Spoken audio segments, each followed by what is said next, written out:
Hello. Thank you for the resub, Avery. Hello, Gray. The bitrate is looking sus.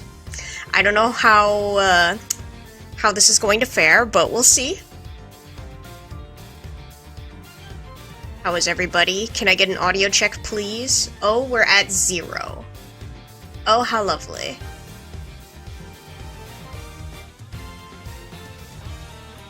And now we're at... Okay, well, let me know how it is. We're green now.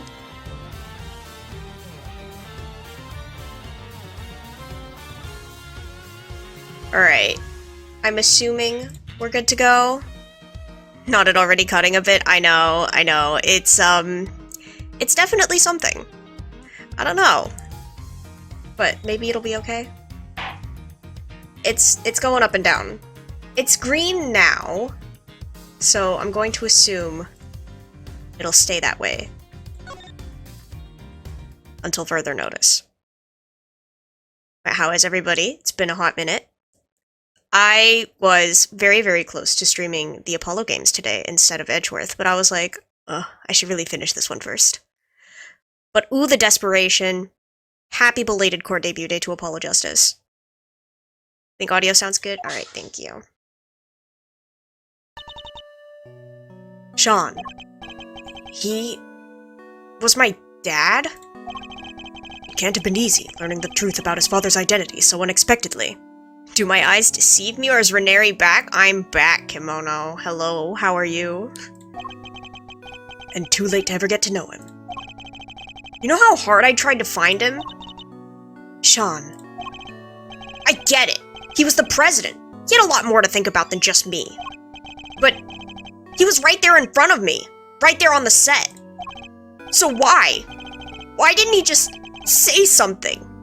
Why didn't he tell me who he was? My family slamming doors. How lovely. I'm sorry, Sean. I'm so sorry. It's not your fault, Mom. It's mine. I'm so back. Thank you for the 30 stream streak. That's crazy. If I hadn't broken my promise to you, that fire would have never happened, and he wouldn't have... I've ruined everything. Everything. It's all my fault. I even ruined your flowers. Sean, please, you mustn't blame yourself. Just try to be here, with me. Avery, stop slamming doors.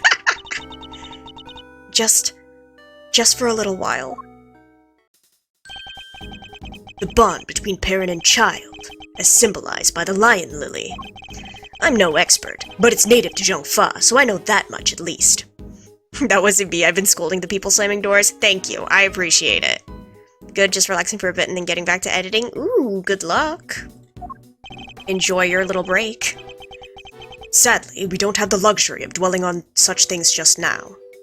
Maybe the doors deserved it? Well, they're getting in the way of my stream audio, so if they deserve it, they can get slammed later. You know what I mean? I know it might seem insensitive, Agent Long, but sentimentality won't help us here. We need to focus on what we can do about the case before us. You're right.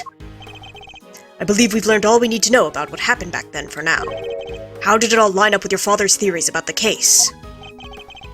I wouldn't know. He took those to the grave with him. He never shared his thoughts with anybody. There's no way of knowing now what he figured out. What about your own thoughts? Are you feeling any more positive in light of what we learned from Kay's reconstruction? Are we any closer to learning what really happened 12 years ago? You know, I think we might be. Sentimentality for the doors don't help us. Exactly. Exactly. I bet it was that fiend Lucy. She's angry about the cone and now she's slamming doors in protest. She, you know, if she could, she probably would. As of today, she has shaken the cone off twice. So, you know. She's not happy.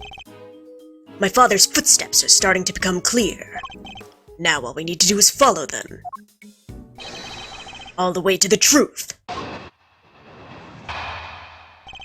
The real story of the SS5 incident. The president went to the orphanage that night. That much we know for sure. The Taurosaurus toy proves it. He must have gone there to meet with Amelie Fenn. Except he was kidnapped, and Aldown happened to see it. If Aldown hadn't been there, there wouldn't have been a murder, just a kidnapping. Instead, they had to move his body to the planters and stage that photo to throw everybody off the scent. So that's our current theory, is it? 12-year-old incident in which President Wang was kidnapped and the sole witness was murdered. But there's something I still don't understand. There is. This. Why risk staging the picture? They would have had to force the president to play along. What if he hadn't? It's a good question, and we may be closer to discovering the answer than we think. We'll just have to get there one deduction at a time. Yeah, I guess we will. All right, deduce away. All right. Hold it! Nothing should be taken for granted at this stage. We need to treat even the seemingly certain with caution. Can we really be sure that the president went to the orphanage? I get it. You want evidence? This is a nice change of pace from people asking you to show them proof, huh, Mr. Edgeworth? There's no need to actually say it out loud, Kay. Hold it! The plushie. It has a recording device concealed inside it, correct? It does, and it was used by Sean's mother, Amelie, to record a message asking the president to meet her at the orphanage at midnight. Whoa! You're finishing each other's sentences now. What a team! You two will peel away the layers of the truth like an onion. I'm sure of it. You do realize that there's nothing underneath all the layers of an onion, don't you, Kay? Could you try to say something a little less unfortunate sounding? You two will peel away the layers of the truth like the skin of a wolf. I'm sure of it. That's crazy. He said less unfortunate sounding. Shall I continue? He feels attacked. Hold it! Could we go over the details once again? So Mr. Aldown saw the president being kidnapped from right by the orphanage. And he was standing next to the snowman. The murderer crept up behind him, grabbed a brick and... Oh! Eek! Calm down, Kay. We're simply verifying our understanding of events. Yeah, well, that little outburst just blew my understanding out of my ears. I know we have to go over all this again, but can we do it less dramatically? Really? Fine. I'm happy to keep answering if you're happy to keep asking. Furry! Hold it! So close with the video, let's go! I need to lock in, but I haven't because I don't want to draw. I'll try, though. Thank you for the hydrate and stretch.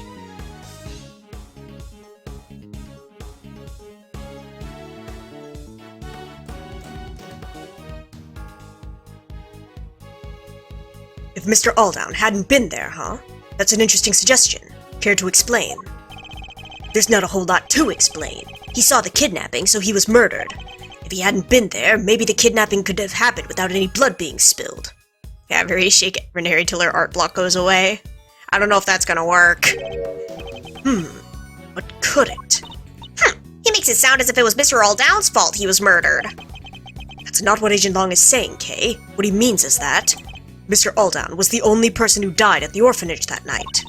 Well, of course he was. They kidnapped the president and everything. But the ransom was paid and he came home safely, right? She's right, of course. But why does something bother me about that? I think it might be worth taking another look over all the evidence. Finish discussing things with your assistant, Mr. Prosecutor. Then let's continue, shall we? Alright. What are we looking at here?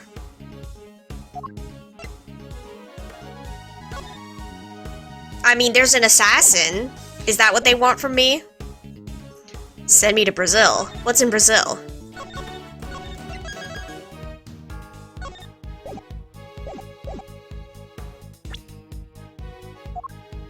Objection! No! Why do you not trust the child's drawing? There's an assassin in the photo and we've met him before, please! Alright, well... Oh, this one? Objection! I should have looked at everything. No. I tunnel visioned. You're saying there would have been no murder if Mr. Aldown hadn't witnessed the kidnapping. But is that really the case? Why wouldn't it be? Their main aim was to abduct the president, right? So if there hadn't been a witness present, they wouldn't have needed to murder anybody. And yet it remains possible that Mr. Aldown wasn't the only person killed that night. There was a large pool of blood between the planters, but Mr. Aldown was murdered over by the snowman. It can't have belonged to him. What if all that blood by the planters belonged to somebody else? Come on, Mr. Prosecutor. You do realize what you're saying, don't you? I do. It's hard to believe, I'll be the first to admit it, but it's what the evidence suggests. Not just one person was killed here 12 years ago, but two. You're saying they covered up a whole separate murder. But whose? Who else was killed that night? Whoever covered up this other homicide did it very skillfully indeed. They even seem to have been able to avoid being mentioned in the files. But they didn't quite get rid of everything. We have a piece of evidence from 12 years ago that they've never managed to erase. This clearly shows that something else happened that night. I mean... Take that! Come on, okay. Excelsius Winter tried to shroud the existence of the other murder in darkness, but there was one piece of evidence he wasn't able to suppress, thanks to the efforts of your father, Agent Long. My father. Cast your mind back, if you will. Something else was hidden along with all the other evidence from the crime scene. The existence of the child who set fire in front of the orphanage. But why would Chairman Winter wish to erase him from the record? Because he saw something he should not have. That's why. He did? What was it? It's right here in the picture. The picture my father kept. I think we can all agree that that's the president on the right-hand side. And that's the Taurosaurus toy in his hand. But who's that standing across from him? Take that! Eastern robes and a black dog. That can only be Bodhidharma Canis. What? The creepy assassin guy? And what would a hired killer be doing in the presence of a president? I could think of only one thing. That's right. It wasn't a kidnapping that occurred here 12 years ago. It was an assassination. Ay-ya! And Warden Lagarde and Chairman Winter were... Yes, I think they were complicit. More than complicit, in fact. One provided the venue for the killing, and the other suppressed the testimony of the child who witnessed it. Mr. Aldown was murdered because what he witnessed was actually an assassination, and not the kidnapping he thought it to be at all. Do you think I'm an idiot? How could the president have died 12 years ago? We only found his body this morning. He was alive and well until just recently. Yeah, we even met him. Indeed. So we have a president killed 12 years ago, and a president killed in the last 48 hours. Two presidents, in other words. Right, which is completely impossible. Or is it? I think it's entirely possible for there to be two presidents. In fact, that would explain a lot. But regardless of what happened, I still respected him. Zhongfa may not be a big country, but he held that place together. The president Agent Long spoke of was a noble and capable leader. The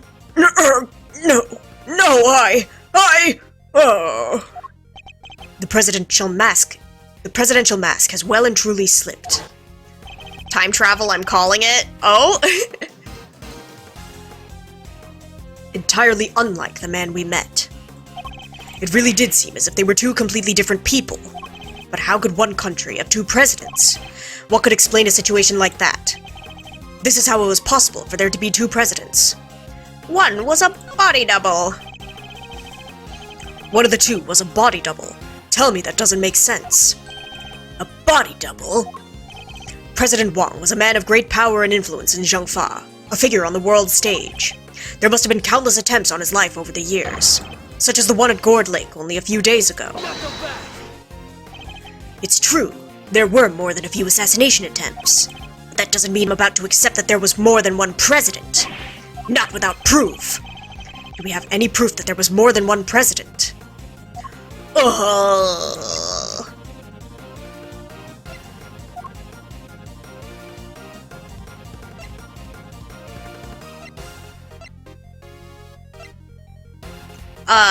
Ooh. Is it that? Take that! Darn! Oh! Okay, hold on.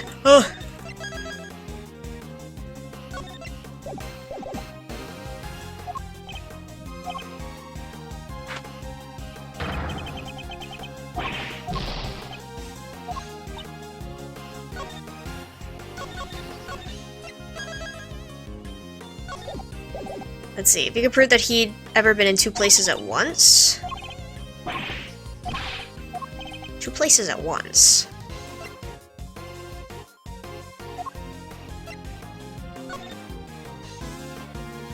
I'm here at the orphanage, something weird is going on. No, that's all down.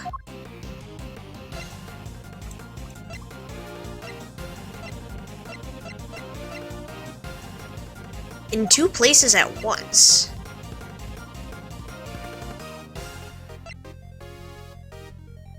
I mean, Take that! I'm running out of evidence to present, Edgeworth. I don't know what you want from me.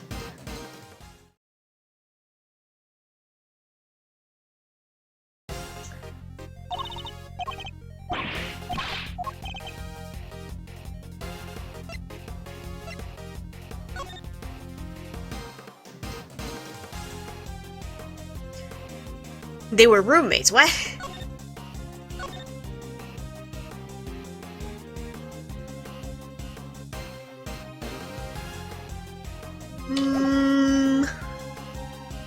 I am confused.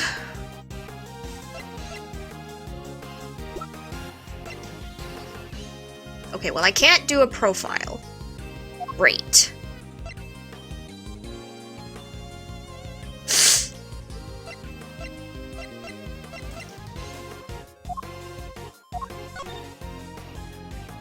President Wang is here. Is he being kidnapped? Is it this? I don't know, Edgeworth. I don't know.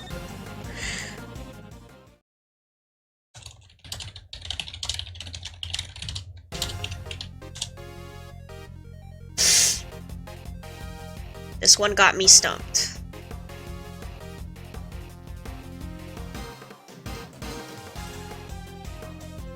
Where is this?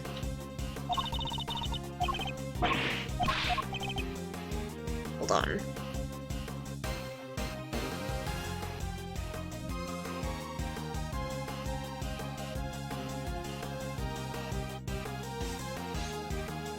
Okay.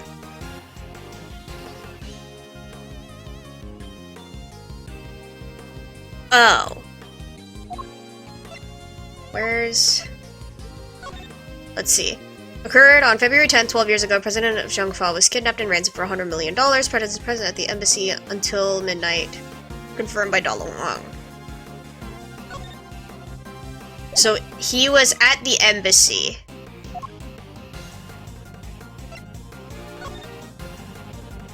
But at night at the orphanage, what time was that? I don't know. Apparently it's this though. Okay. Are you meditating on this part of the game? Yeah. I'm a little cheater. I don't think he's noticed the contradiction staring him in the face. Or is he just unable to accept it? What's the matter, Mr. Prosecutor? You're pretty quiet all of a sudden. In Amelie Fen's recording, she asked the president to be at the orphanage at midnight. But it shouldn't have been possible for him to be there at the time. Huh? How come? I think I would have been able to get it if I had had some more context, but I can't look at the recording at all, and so it was kind of like, oh, I just have to remember, which I don't. At least not in all the details, so... Alas. Because he was supposedly still at the embassy. With your father, Agent Lang. So he had noticed. The only way he could have been in 2 places at once is if there were 2 of him. Ow! So the real president, that was the one who... died 12 years ago. I think it might have been. But why? And who? Who would have hired Canis to murder the president? In order to figure that out, we'll need to look again at the piece of evidence we recently discovered was a fake. The fake evidence. What was it again? Oh gosh, fake evidence, fake evidence. This one. Take that! The picture taken with Mr. Aldown's camera was staged sometime after his murder, and Mr. Aldown was murdered because he witnessed the president's assassination. In other words, the photograph too must have been taken after the real president's death. So who is the president in the staged photograph? Kitty in bed with me, I pet tummy, she purr, life is good. Oh, give her extra pets for me. My cat doesn't like tummy rubs. The body double. Nothing else makes sense. I believe the President's double had him killed so that he could take his place permanently. An Excelsius winner and Fifi Lagarde helped him to do it. Wait, you don't even have a body to support your theory. Are you telling me it magically disappeared? No, in fact we know exactly where it wound up. The President's body was here this whole time. Take that! Chairman Winner dug something up last night, something he couldn't trust anybody else to retrieve. We thought it might have been the ransom money, but it was actually something even more important. Wait, you mean... That's right, the real President's body. I think it's highly likely, anyway. What? The body may have decomposed in the intervening years, but the bones would surely have remained. Mr. Powers informed us that construction is due to start here sometime soon. Everything had to be wrapped up before then. The shooting of the movie, and the recovery of the President's remains. Yeah, I guess once they started digging this place up, they would have found them pretty quick, huh? Agent Lang, we need to have the so-called monster footprints analyzed again. Yeah, I guess we do. If there was a body under one of them, there should be trace evidence to confirm it. Hey, get me somebody from forensics. Sir, presenting the findings of our analysis, sir. Traces of human remains were found in the dirt, along with other signs of a body having been buried. So it really was him. Bones were also recovered from the home of Excelsius Winner. The physique looks to be about right, and dental and medical records are a match. It's him, no doubt about it. So as suspected, the real President Wang was killed 12 years ago, and this SS5 kidnapping was in fact a homicide. The concrete was broken and the earth exposed after Excelsius Winner dug up President Wang's corpse. Wow, so it really was a murder, huh? This case has taken so many twists and turns, I'm starting to lose track. Yes, perhaps we should summarize our findings, just to confirm that we understand everything correctly. Imposter! He's sus! Welcome in, Epic Pikachu, how are you? You sent a kitty pic in DMs. Peeping. Oh! Can hardly see her, but she's so cute! Among Us, indeed. Good idea. Let's go over everything from the point where the President arrived at the orphanage. 12 years ago, the real President Wang visited the orphanage. Okay, just tired? I feel you. Hopefully you could get some rest. His aim, to meet his infant son. The footprints were originally assumed to be those of Mr. Aldown. Seemed likely... What? Hold on. The footprints we originally assumed to be those of Mr. Aldown seemed likely to have been actually made by the President upon his arrival. But instead of being greeted by his child... I had to crank up the brightness without the flash, that's valid. He was met by the assassin, Bodhidharma Canis. That's so sad. He was hoping to see his baby for the first time, only to... Indeed. But at least with Mr. Canis, we could be sure that the job was swiftly and effectively completed. It's weird, but you can see her stretching her arms out to make air biscuits. So cute! But then, after the assassination, another tragedy occurred. Mr. Aldown's murder. Yes, it seems he witnessed a key moment in the evening's proceedings. The moment when our culprits, the so-called kidnappers, took the President's body around to the side of the building. That was the site that sealed his fate. We've now established that he was standing by the orphanage gates at the time. Far enough away that he believed what he was seeing was the President's abduction. At which point... Oh, the body double who had come to meet up with his co-conspirators! Walked right up behind Mr. Aldown! Leading to our unfortunate eyewitness. Being murdered by the man who was plotting to replace the President! He saw something he shouldn't have seen, Exactly. Wrong place, wrong time. So, it was the body double who moved Mr. Aldown's body too? Yes, I think it probably was. But none of the footprints could have been his, could they? Actually, I think they could. In fact, we have a piece of evidence that proves how that particular trick was achieved. What shows how the body double managed to move the body? What shows how the body double managed to move the body without leaving any footprints? Take that! What if the President's double moved Mr. Aldown's body like this? After killing Mr. Aldown, He could have carried him to the other side of the entrance. Given that his job was to look just like the president, he would have been wearing the same shoes, meaning that if he stepped exactly in the footprints left by the real president... Of course! His would have been the same shape and size! It would have looked like a single set of footprints. So that's how it all went down. I'm so glad we finally figured it out. Wait, but there's one thing I still don't get. There is. What? Why did they need to pretend there was a kidnapping? Mr. Aldown had seen the president at the orphanage, and left a message on Miss Ringer's phone describing what he thought he saw. It would have been impossible for the conspirators to erase that message, so they had to make it look as if the events described in the message were true. By staging a kidnapping like the one he thought he saw! Exactly. I think the two people in the photograph are likely to be the body double and Fifi Lagarde. She's the one in the trench coat? How could you be so sure of that? The two of them would have had to walk out beyond the orphanage gates to stage the photo. The body double could have put his feet in the real president's prints as he did before. Oh, so the other set of footprints were hers. The ones we originally thought belonged to the killer, yes. They were about a size 9. Too small for Chairman Winner, in other words. Which means the kidnapper must have been played by Warden Lagarde. And that explains how a so-called kidnapping was actually a presidential assassination. It does. Oh my gosh, I haven't done this in too long. Which means my father must have... He must have... noticed. There's no way he wouldn't have suspected a murder. Especially not with the kid's picture as proof. But the picture was never officially put into evidence, correct? No, he appears to have kept hold of it after taking the witness statement of the child who drew it. Yeah, because he knew. He knew President Wang was dead. And he knew what would happen if that news ever got out. Zheng Fa would have been plunged into chaos, no doubt. So he kept it a secret, and that secret died with him, even though it meant taking the blame for the kidnapping and our family name being ruined. So your father knew the truth about what happened 12 years ago, but he chose to hide it. Well, it's finally coming to light at last.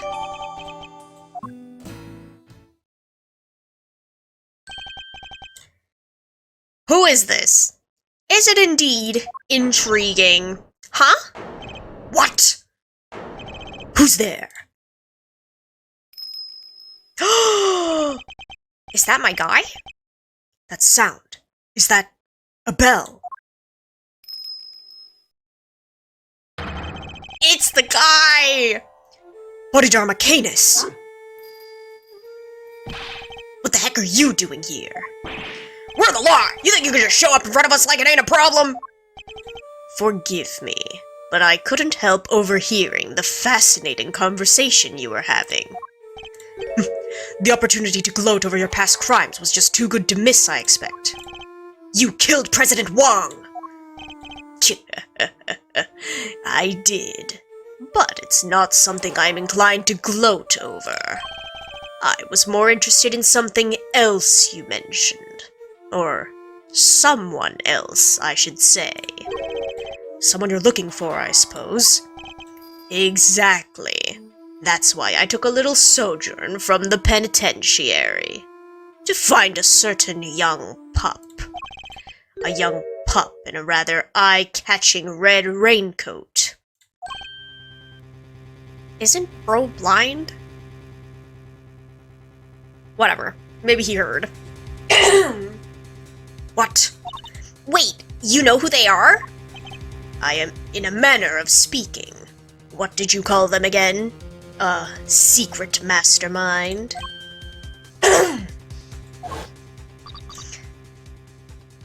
It's your friend in the red raincoat, of course. Red raincoat. The prosecutor looks a little surprised, doesn't he, Helmut? Yes, he does. Oh my gosh, my voice, please! It hasn't even been an hour. The young pup I mentioned. He saved my life, you know. 12 long years ago. He just waltzed out of prison like it was nothing, Slay. Yeah, he's just taking a walk. Just walking his dog.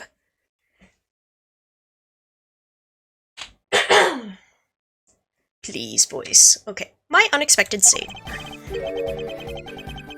As you have surmised, it was I who killed President Wang. But that meant that I, too, became an inconvenience in need of removal. The imposter president, Winner, Lagarde, all three were keen to guarantee my silence. And if I hadn't met my friend the young pup again, they might have even succeeded. I wonder what he's doing now. So it was the president's body double who hired you? I remember his words almost as if it were yesterday. Know how many times I've nearly been killed? Not once, not twice, a bunch of times. Why do I have to take all the risks? Why am I the one they always put in danger? When I'm out there being him, people treat me like I was him. They worship me. So what's the difference? Who's to say I couldn't be just as good as him? There was a difference, of course, even if he did look and sound exactly like him. Just because it walks and talks like a president doesn't make it a president, does it, boy? No. So he got his wish and became the boss, but he couldn't quite fill his predecessor's shoes. Rook's not around, that means I'm number one. I wonder if you have what it takes to step into such capable shoes. You! Of course I do! I'm the leader now! Me! Seems the king and his knight were much the same. The president's double knew that his employer had a weakness. A young woman named Amelie.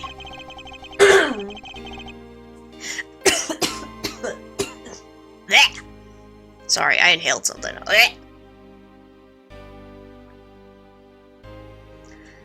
But in order to find her, he needed to enlist the help of locals. Locals such as Chairman Winner.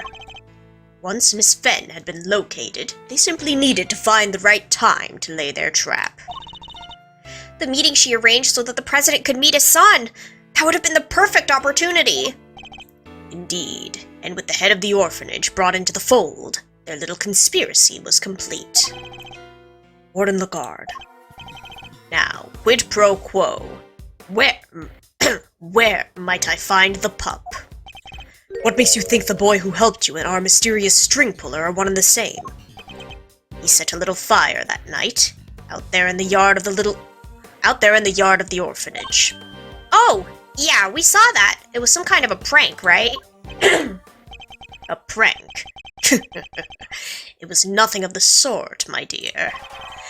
No, as I understand it, he had taken refuge in the igloo by the entrance. From there, he happened to see Winner and Lagarde carrying away a dead body. He also overheard them hatching a certain sordid little plot. A plot to remove me, the only other person who knew what had really happened, from the picture. Thankfully, he was kind enough to come and inform me. I was waiting inside the building, you see. He also happened to mention later on that he was wearing his favorite red raincoat. In any case, he escorted me from the premises. And being a very considerate boy, thought to erase both our footprints from the scene of the crime. It seems he had a little kerosene set aside in the igloo for just such an occasion. What? So he spread it liberally about the place and set himself a little fire.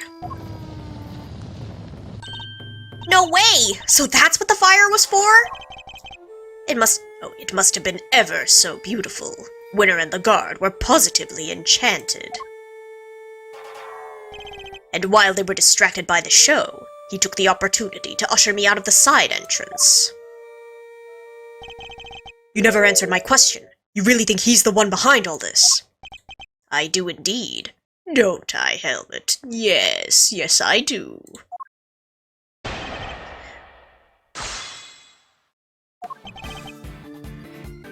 Okay. Hold it! Again, so the two of you had met before? Yes, on a cold and lonely Christmas Eve 18 years back. That long ago? But on that occasion, it was I who saved his life. It was snowing, more than it had in years, and cold enough that death by freezing was a real possibility. I had taken Helmut out for a little walk. He noticed something and bounded off through the snow. When I caught up to him, he was sniffing at a car. The doors had frozen shut. It took all the strength I had, but eventually I managed to open one. Inside, I found 2 young boys, shivering and semi-conscious. 2. Yes, and had I found them even an hour later, the poor wretches would have never had made it. I took them both to a nearby orphanage. Is it me, or is there something significant about what he just told us? What is it about Canis' statement that's especially noteworthy? You're certain there were 2 children in that car? It was a long time ago, but I remember it as clearly as if it were yesterday. There were 2 of them, no doubt about it. Why do you ask, Mr. Prosecutor? Is there some significance in the number? He's right. Perhaps there isn't anything particularly important about that just now. Well, will that be all on the matter? What is it about Canis' statement that's especially noteworthy? This was on Christmas Eve 18 years ago. You're certain of that? I am. Huh, holy smokes! We have something that shows why that date is so significant. Which piece of evidence relates to the date on which Mr. Canis found the children?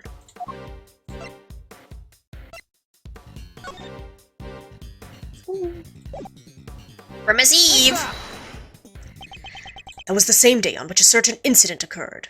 The murder of a well-known sculptor. No way! An incident in the aftermath of which 2 children went missing. The son of the victim, Arnie Frost, and the son of the murderer, Carmelo Gusto. Objection! Yeah, now that you mention it, the little guys did go AWOL, huh? AWOL? I don't know how to say that. Whichever. Intriguing. The son of a murderer and the son of his victim. I suppose that would make sense. I don't want to work anymore today, Renary, help. You know, if you don't want to work, take a break. What's wrong with that? Unless you have a deadline, which I don't think you do. Unless you're working on something else. It would. One of the boys was bound hand and foot, you see. That must have been part of Mr. Frost's plan to stop Mr. Gusto's son from getting to the competition. Indeed, because without his son to taste his creations, Mr. Gusto would have had no chance of winning. So that was what was behind it all. Sadly, neither of the boys were able to remember any such details. They weren't. I may or may not have promised to get an 80% edit to a client today. Oh, well, it's time to lock in, Kimono. You got this. No.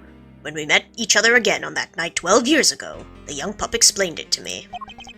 I'm my own worst enemy for a lot of my problems. You know, it do be that way sometimes, though.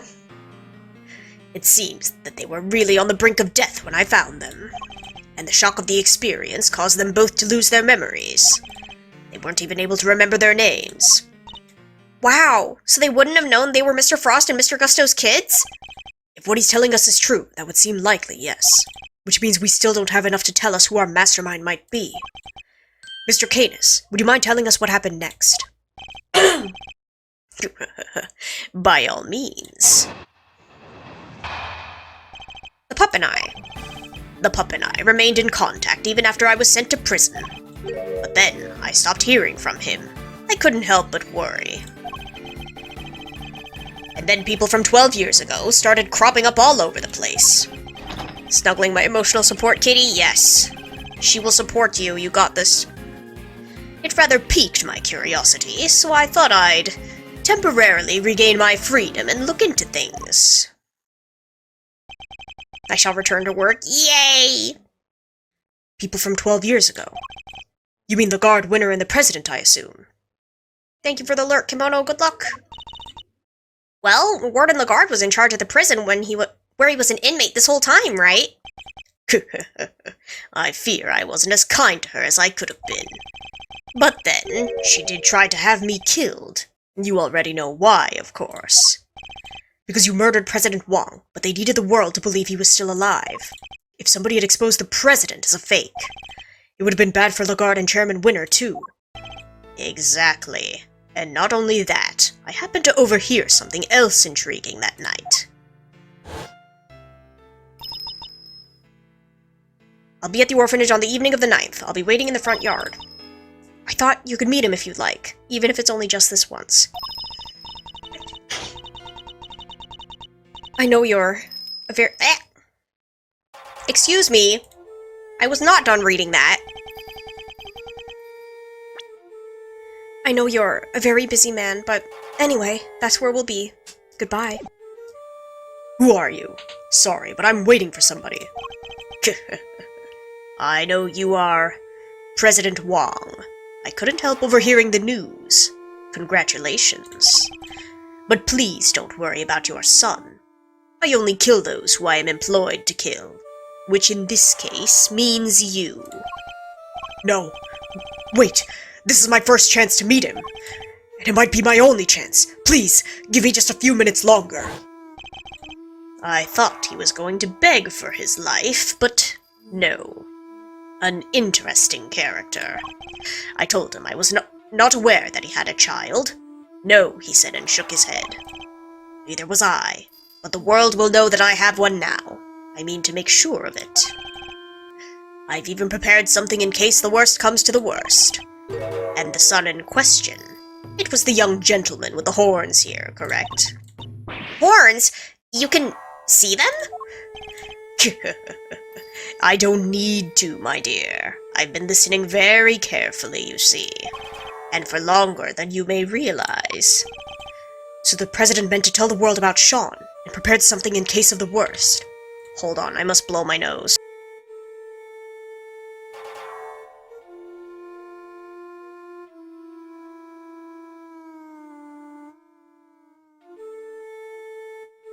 Okay.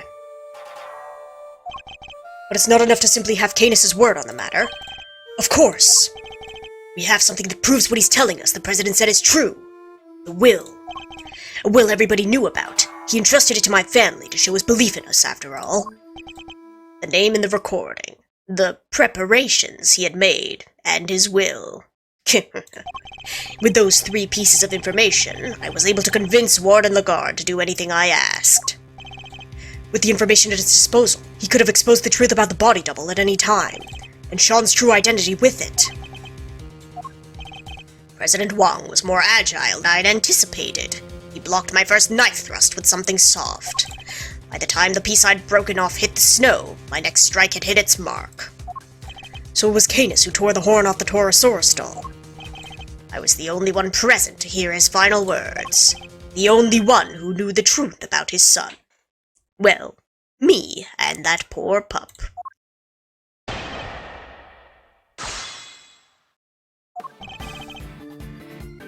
Hold it! So you were able to continue communicating with him from prison? I was, via a post office box. What's that? It means of exchanging mail without revealing one's own address. I never knew where he was, and I wasn't able to slip out and track him down. I was being kept under rather strict supervision, you see. By Warden Lagarde, no doubt. What were the 2 of you even communicating about? We were playing correspondence chess, of course. That and griping about our respective lots in life. Correspondence chess? But didn't you used to play that with... As unlikely as it may seem, Mr. Canis' chess opponent was... Mr. Knight? Mr. Knight? Yeah, it was Mr. Knight. We found the diagram of the game in his cell, too. Sent to Bronco Knight by Body Dharma Canis, printed rather than handwritten. So, does that mean Knight had something to do with all that IS-7 business? Wait, could that be it? Do we have any evidence that might connect Knight to the IS-7 incident? Take that! This is everything Knight left behind. Could there be a clue in here somewhere? A ring and a chess set. Which one should I look at more closely? The ring. What about it, Mr. Edgeworth? Mr. Fender, take a closer look at it, if you will. That design. That's Paul Halik's trademark, Mark. Indeed. It looks like somebody turned the stamp he used to sign his work with... somebody turned the stamp he used to sign his work with into a ring. But why would Knight have been carrying it? And why was it not with the rest of the evidence from the IS-7 incident? They tried to release Frost's personal effects to his next of kin after the case wound down. But if I remember rightly, old Frosty Boy didn't have any family aside from his kid. And the kid was missing, so they never got to hand it back to him. Not till later, anyhow. I heard on the grapevine that they found him in the end and gave him the goods. Including the seal, it would seem, which he turned into a ring and wore until his own death. A pocket chess set and a ring Knight made from his father's signature stamp. So, we're saying Mr. Knight was Mr. Frost's son? The cops don't mess around with stuff like that. They would have made sure before handing it over. And we were looking for somebody connected to the IS-7 incident who played correspondence chess, right? Wait, so our secret string puller is Bronco Knight? Objection! He's dead. Knight is dead. How could he possibly be involved in our current case? Far out. So our only candidate for Genius Mastermind is a guy who already kicked the bucket? That's impossible. How can a dead guy be behind all this? It is a little perplexing, but then, who else could it be? Hold it! He stopped responding. That seems strange. I'm glad you agree. Helmet did too, of course. That big scary mutt really said that? What, like woof woof, that's barking mad? He does not need to talk in order for me to hear him, my dear. He doesn't? Okay, well then let me ask you something. That look he's giving me, the super intense, kinda scary glare. He's not trying to say he's hungry, is he? He might be. He might be? But Mr. Edgeworth, help! He really isn't fond of Canis's pet, it seems. Yes, there's a good boy. Now, where was I? Ah, of course. I suddenly stopped hearing from the pup. Hold it! It does all seem like a little too much of a coincidence, doesn't it? An attempt was made on the life of the man who was pretending to be President Wong all these years. Warden the Guard murdered Bronco Knight while he was being held at the prison she ran. An Excelsius winner, chairman of the Committee for Prosecutorial Excellence, murdered Rosie Ringer. And the more I think back, the more it seemed at the time that some mysterious other presence was lurking behind all those incidents. Yes, even from behind bars, it was rather obvious that something strange was going on. Hold it! You thought you'd temporarily regain your freedom? Could you be any more brazen? Yeah, even a thief would struggle to get away with something like, I thought I'd temporarily steal it. Fear not. Nobody was injured in the course of my escape. It wasn't necessary, after all. I have my ways. Let's leave it at that, shall we?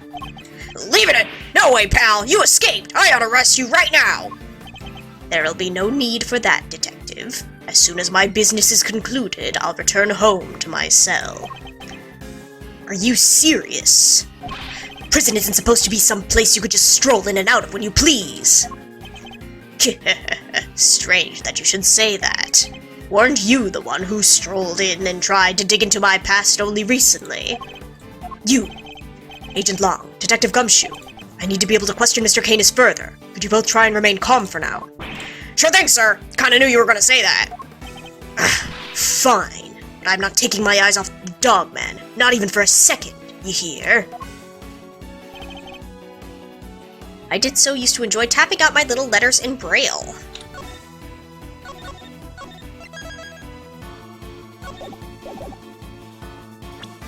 In Braille, you say? Objection! You said that you wrote all of your letters in Braille, is that correct? I don't mean to be rude, Mr. Prosecutor, but you do know about my condition, don't you? That's odd, because the chess diagram he found in Knight's cell didn't contain any Braille at all. Really? But surely that's impossible. How so exactly? Maybe someone typed Mr. Canis's letters out on purpose. Meaning there may have been some sort of intermediary between the two of them. So then... Mr. Canis said he wrote his letters in Braille, and yet... The letters received by Mr. Knight contained no Braille at all. This suggests that there must have been a third party who typed Mr. Canis's letters out. Guess it could have worked the same way on the flip side too, right? Whoever It was. Could have taken Knight's letters and turned them back into Braille. They could indeed. Letter from Canis retyped by the mastermind and then sent on to Bronco Knight. I think you and Mr. Knight were both communicating with this person, Mr. Canis. Mr. Canis, the answers you received. They were written in Braille too, yes. So some mysterious middle person really was retyping the Bronxer's missives? And that same person might well be our secret string puller. Wait, you're trying to say there's another hidden mastermind behind this whole thing. So who's the new one? Bronco Knight, son of Artie Frost, is already dead. But what if the other child from the incident, 18 years ago, was actually who we've been looking for? Carmelo Gusto's son, but who is he, and where is he? If Knight was Frost's son, Gusto's son would have to be. I've known him since we were kids. Both of us were all alone. He doesn't have any family, you see, just like me. Him, but surely not. What's the matter, Mr. Edgeworth? You're white as a sheet. Of course, it all makes sense. I know exactly who our so-called mastermind is. What? Who? You have to tell us. I can hardly believe it, but it's somebody we know rather well. The person we've been looking for is... Take that! It has to be the person behind all this. The person who forced Chairman Winter's hand by sending the letter to Rosie Ringer. The person who kidnapped Sean and bugged Kay and myself. The person who did the strangest thing of all.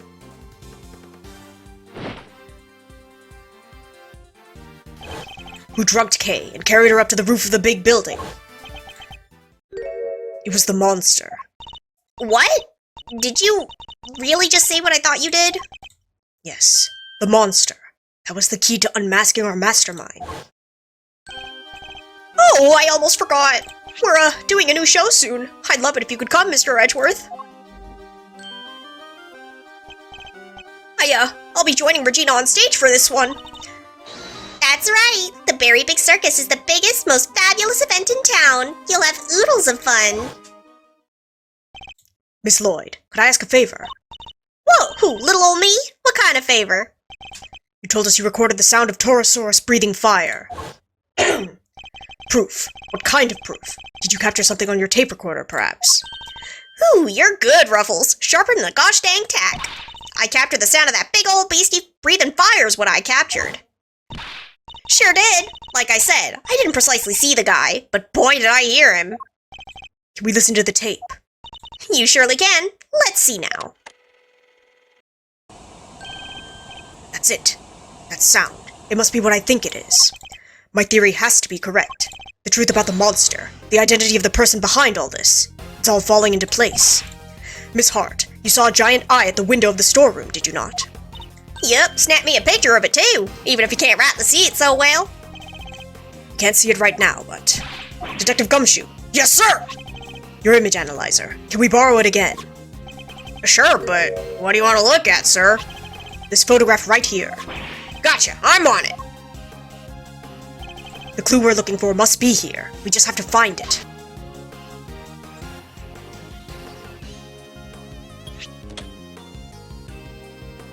Eureka! That's... Why did he... That's... See, I done told y'all, Torosaurus his own dang self. Yes. There it is at last. Look at this photograph. Peeping. The monster commanded by the architect of this whole scheme.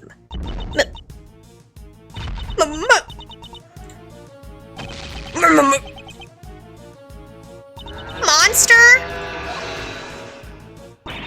You're finally ready to admit it? That he's dang well real? The big bad bull himself? Objection! No, because this isn't Torosaurus at all. It's the eye of a different giant beast entirely. Take a look at this if you would. The Berry Big Circus flyer? Oh, wait, look! You see it, the enormous lion balloon. That's the real monster. And the sound Miss Lloyd thought was the creature breathing fire. Oh, come on! You're really gonna bring me crashing down to Earth like that? That's how balloons fly, huh? You burn gas to make hot air. They do, and our culprit was able to use the balloon. To carry Kay up to the roof of the big building without ever going near the elevator. So this culprit, they've got something to do with the circus? Circus worker, friend of the Bronxster, son of Gusto. Whoa, whoa, whoa, you're not serious. You forgot to mention trainee animal tamer. It's hard to believe.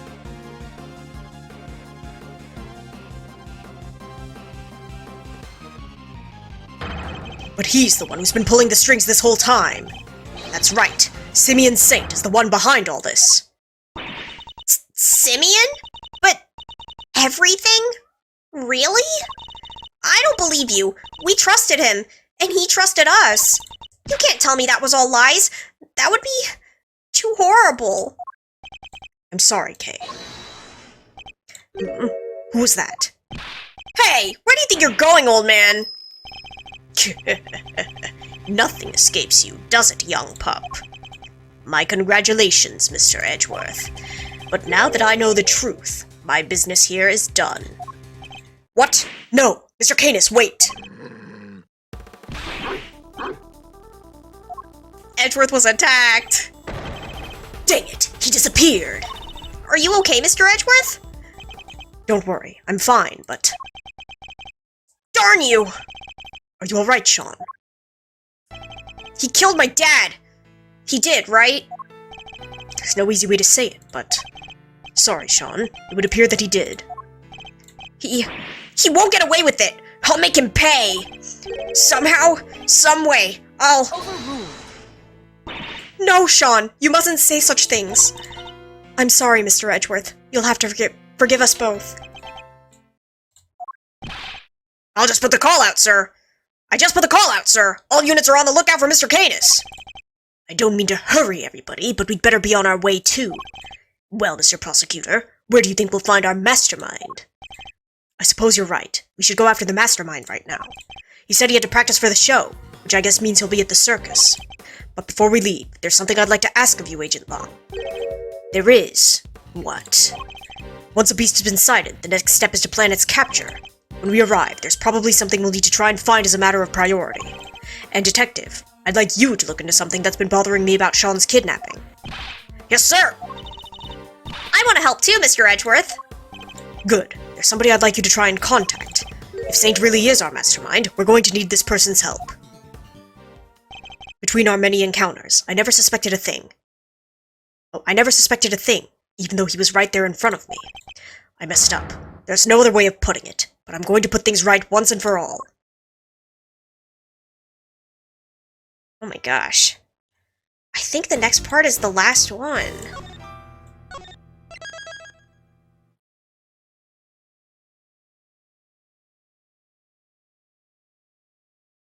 Do we have time for this? Maybe. We still have an hour. Okay, I'm gonna run a 1-minute ad. I'm gonna go to the bathroom and I'm gonna refill my water and then we're gonna try to finish this, I think. So BRB! Okay, I return. Let's go.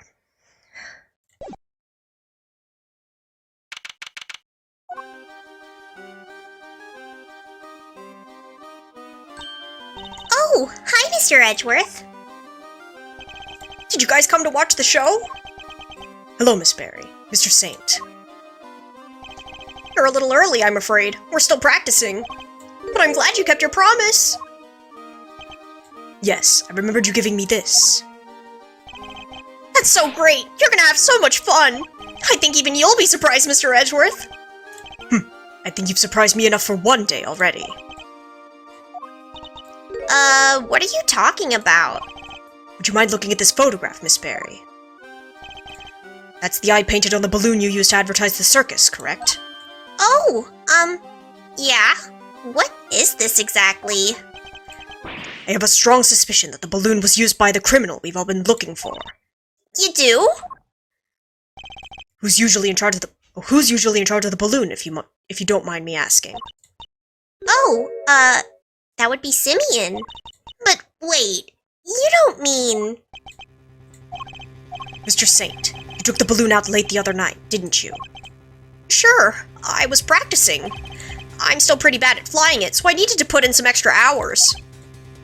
At night? when it would have been even more difficult than usual. A strange time to decide to practice. But why else would I have taken the balloon out? What are you saying? That you weren't practicing at all. You were taking an unconscious Kay to the top of the big building in order to frame her for the murder of Rosie Ringer. The security cameras never recorded Kay taking the elevator up to the roof, which means she must have gotten there another way, from the sky, and the only person able to make that happen would have been you. But, Mr. Edgeworth, I don't understand. That's not all you did. You also attacked Sean at the garbage disposal area, drugged him, and carried him away. That's why you were late for the hearing at the courthouse, wasn't it? I'm sorry, but I don't know what you're talking about. Why would I do any of those things? Please, you have to believe me. I'd never, ever, ever do anything like that. I wish I could believe you, but I can't. Any trust I had in you has been completely destroyed. That's horrible. Why would you say that? You told me back at the jail. You said you believed I was innocent. You don't have to worry about that. We're friends. We know what it's like to be in your shoes. We're all part of the same club after all, right, Mr. Edgeworth? Unfortunately so, I'm afraid. Thank you for sharing such personal details with us. By the sound of it, you had little reason to kill Knight. If anything, you're the one most affected by his passing. And what's more, I simply don't believe a person as gentle as you is capable of murder. Rest assured, we believe you, and we will get you out of here. This is just awful. I never thought you'd lie to me. We didn't lie. I swear, Simeon, You said you knew what it was like to be me. I trusted you. That hurts, Kay. It hurts so much. I'm... Come on, Mr. Edgeworth. This is Simeon we're talking about. He's not a bad person. I see it now. That's your strategy, isn't it? With everybody. You root out their psychological weakness and exploit them. And without even realizing it, they wind up doing exactly what you want them to do. Exactly the behavior one would expect from the arch-manipulator behind all our recent troubles. I was too blind to see it before. My voice! Let me try that one again. I was too blind to see it before, but you won't fool me again. Simeon Saint, you are guilty of crimes too numerous to mention. Oh, so that's how you want to play it, huh? You always did have the courage of your convictions, I guess. Luckily, grinding people's self-belief into dust is kind of a hobby of mine.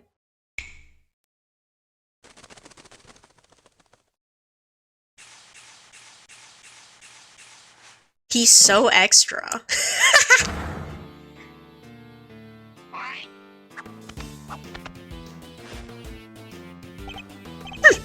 Well done, all of you. Well, this is certainly a side of him we haven't seen before. So much for the trainee animal tamer who wouldn't hurt a fly. I guess that was all an act. But I'm glad we're finally getting to meet the real you. Simeon, this can't be true, can it? Truth, lies, what does it matter? Huh? All you need to know is that Mr. Edgeworth here has made me very mad indeed.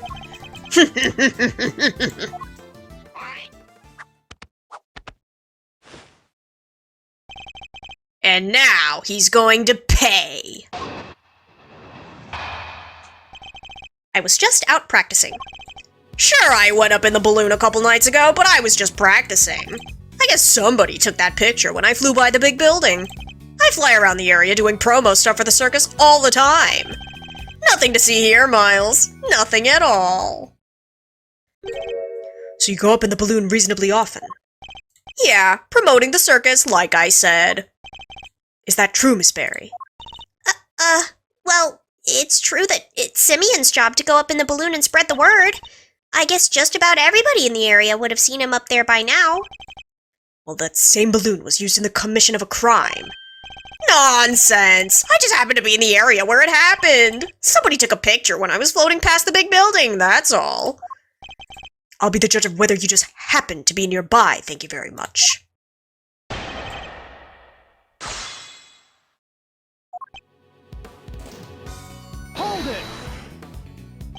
This balloon, do you usually launch it from here at the circus? No, you need a wide open space. There's a park over by Sunshine Coliseum. That's where I usually take off from. I see. And how do you get the balloon to the park to launch it? Not by hand, that's for sure. That thing must weigh a few hundred pounds. It's kind of impressive that it can even get off the ground now that I think about it. I'd prefer it if you didn't change the subject. How do you transport the balloon? Wow, give a guy a break, will you? It's not like I was getting miles off track. Sheesh. Use a truck, okay? You just load it on the back and away you go. A truck, you say? Yeah, last time I took it out would have been 2 days ago. That could be important. I'd better keep it in mind.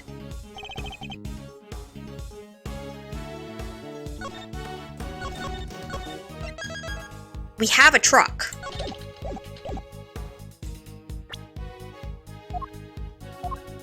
Do we not? We do. Objection!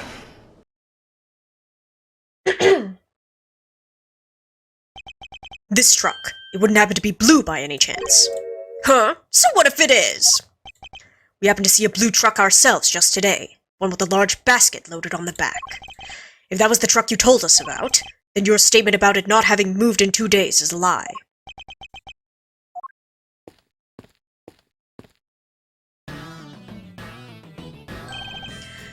Agent Long, Emma. There you are, Mr. Edgeworth. At last. I've been trying to find you ever since we wrapped up the case yesterday. Kay sent me a message saying you were here, so I came right away. And I found what you asked me to go look for. It was loaded onto a truck in the parking lot out back. A blue truck. Smaller balloon used for promotional purposes. Saint is in charge of it and drives it around on the back of a truck. Well, well. I think that truck might be the one we saw earlier today. In fact, I'm almost certain of it. Objection! Is that what he sounds like? Oh gosh. What? Just because it's blue? Like a million other trucks? What makes you so sure it's the exact same one? No, I saw it too. It's the same one for sure. Objection! Huh? What's the matter, Mr. Edgeworth? That wasn't me. Worthless are the words of a man who can't back up his claims with evidence. Wow, you sound just like him. Show me. I demand proof. I must be able to prove it somehow. It's the same truck. I'm sure of it. Huh? What are you doing, Mr. Edgeworth? Why are you touching the truck? The engine's cold, which means it's been here for a while. No way! You could tell from just that? What can I use to prove it's the same truck? I'd like to have the truck dusted for fingerprints. Huh? Why would you want to do that? Because I expect to find a certain very specific set of prints. And if I do, that'll prove beyond all doubt that it's the truck we saw in front of the big building. Whose prints will prove that it was the truck we saw? Yours? You think you're going to find your own prints on there? Oh no, my stream. Oh, are we back? Oh, I guess so. I do, because I put my hand on your truck when I saw it in front of the big building. Let's see what we can find, shall we? Emma, could you lend us your scientific skills one more time? That's why I'm here. One moment, please. All ready. Take it away, Mr. Edgeworth. Me? Of course. Who else do you think was going to do it? Don't worry, it's easy. I'll show you how. Fine. Although I don't see why you can't do it yourself. So just spread the powder over the area you want to search for prints. Like this. It sticks to fingerprints, so once you found one, make sure to dump plenty on there. And then blow away the excess. Blow it away. Yeah, with your mouth. Like that. Blowing... okay. Alright, you got all that? Yes, thank you. Now to try it for real. Oh, there's no such thing as too much powder, by the way. Go crazy.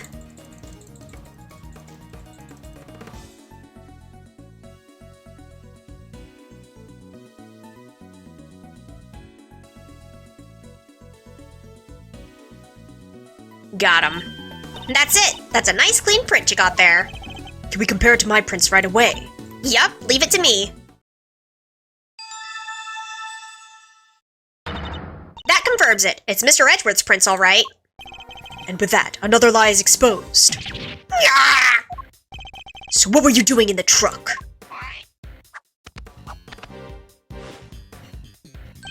Oh, just driving around. For fun, you know. Objection! Kay was abducted 2 nights ago, and your balloon was sighted nearby. Then today, another abduction, this time involving a truck supposedly used to transport garbage. And your truck was sighted nearby. Objection. Coincidence, nothing more. You want me to believe that you were near the scene of 2 separate abductions simply by chance? Just be honest, you were involved in both. What makes you say they were even connected? Objection. A certain very important piece of evidence, that's what. Oh, this should be good. What connects Kay and Sean's abductions?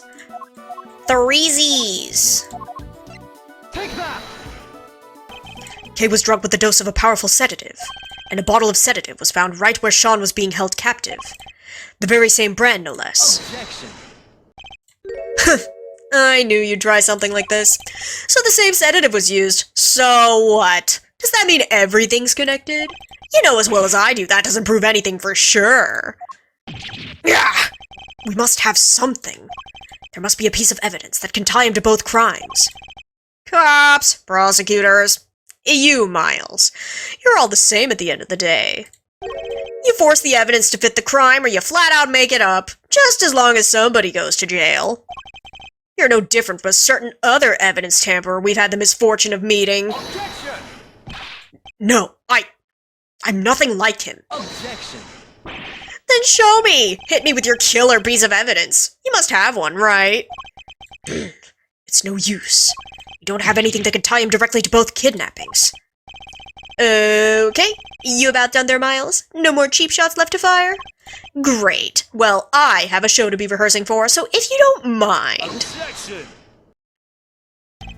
Hey, come on now, you two. There's no need to get all hot under the collar. Wouldn't want your good looks running down your face now, would we, Simeon, old pal? What are you sticking your nose in for? Hey, I just sense the vibe getting a little harsh and heavy, yeah? Thought I ought to lighten the mood. Help me out here, Kay. Lift our spirits with a little dose of the old great thief magic. You don't have to tell me twice. Okay, let me see if I can do Simeon's voice. Here goes. Objection. What do you... Take this seriously, will you? Thought you could do somebody running a little interference for you, Master. Not the most ethical approach, I know, but again, Kay, again. We can worry about whether or not this is the right thing to do later. This is my last chance to try and prove a connection between Mr. Saint and his crimes. Let's forget the kidnappings for now. Is there anything else that suggests he's our mastermind?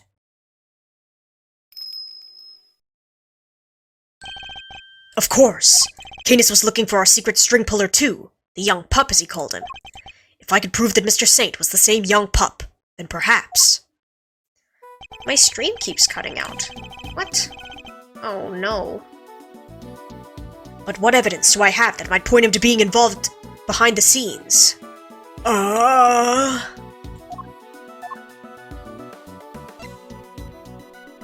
This one? I don't know what else it could be. Behind the scenes. Oh, the bug?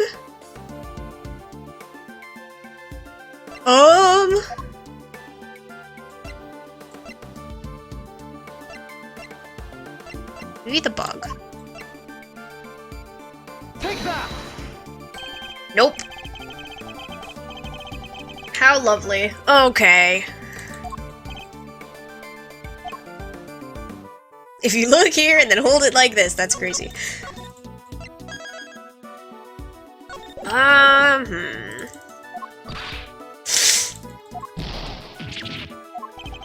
There has to be something that's here somewhere, I'm sure of it. Something that proves the link between our current case and the secret string puller. The current case, which is Sean's kidnapping.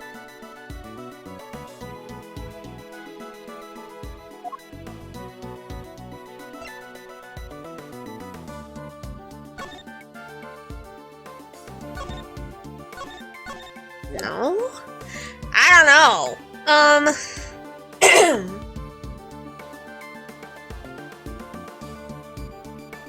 Oh, is it just the chess thing? I mean... That was my second guess. Okay. I think you and Mr. Knight were both communicating with this person, Mr. Canis. And that same person might well be our secret string puller. That's right. Our mastermind was involved in Canis and Knight's correspondence chess exchanges. If I can prove that Mr. Saint was the hidden intermediary between the two of them. Alright, that's enough. This is getting painful. You don't have anything, and I have to practice for the show, so if you don't mind... Objection! Thank you, Mr. Fender. I can take it from here, and I can't take any more of your interventions.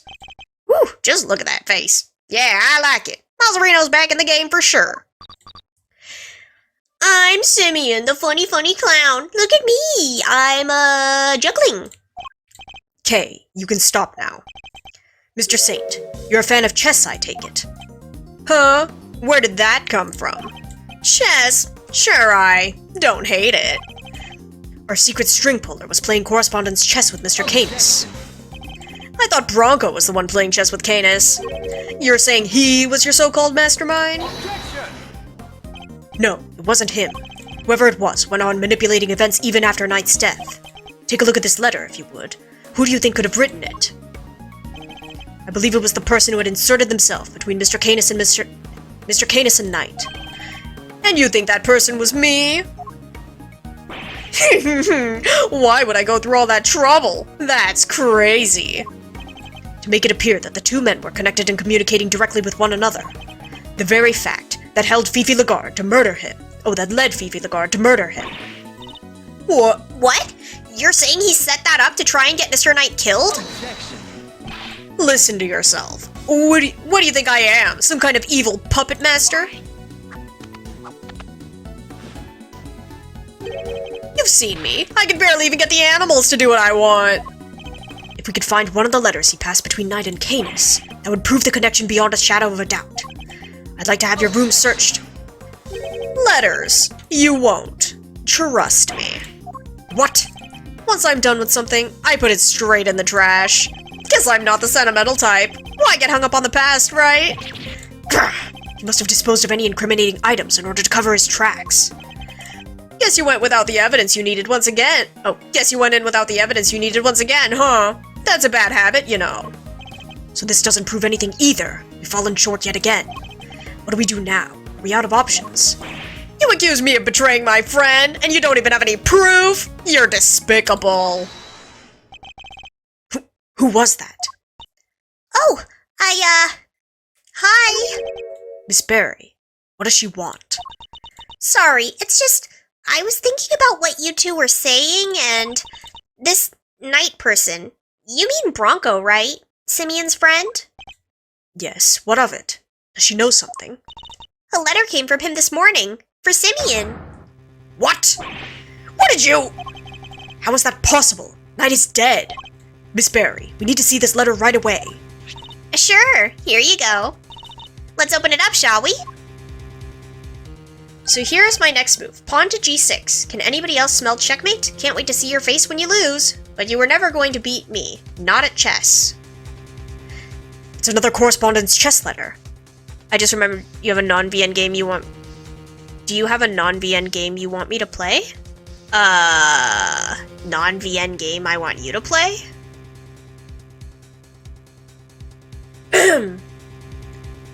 Like, for a stream? What do you mean? The next move from the game with Mr. Canis. Can anybody else smell checkmate? Can't wait to see your face when you lose. But you were never going to beat me. Not at chess. It's postmarked the 26th of March, the day before Knight died. I guess it must have gotten held up en route. Well, we do move around a lot. It's part of me being a traveling circus. Our mail arrives late all the time. You played Dragon Quest in my behest, so I thought I'd return the favor. Oh. Huh. I mean, I've been waiting for you to keep playing Undertale. I finished watching your VOD and I was like, where's the next one? But if you want something other than Undertale, I could think about it. Interesting that it's addressed directly to you, Mr. Saint. Yeah, I'm down for Undertale, though. Because I'm the one that brought that one up, right? Gah! This is it, isn't it? The proof we needed that you were the one facilitating Mr. Canis and Knight's games.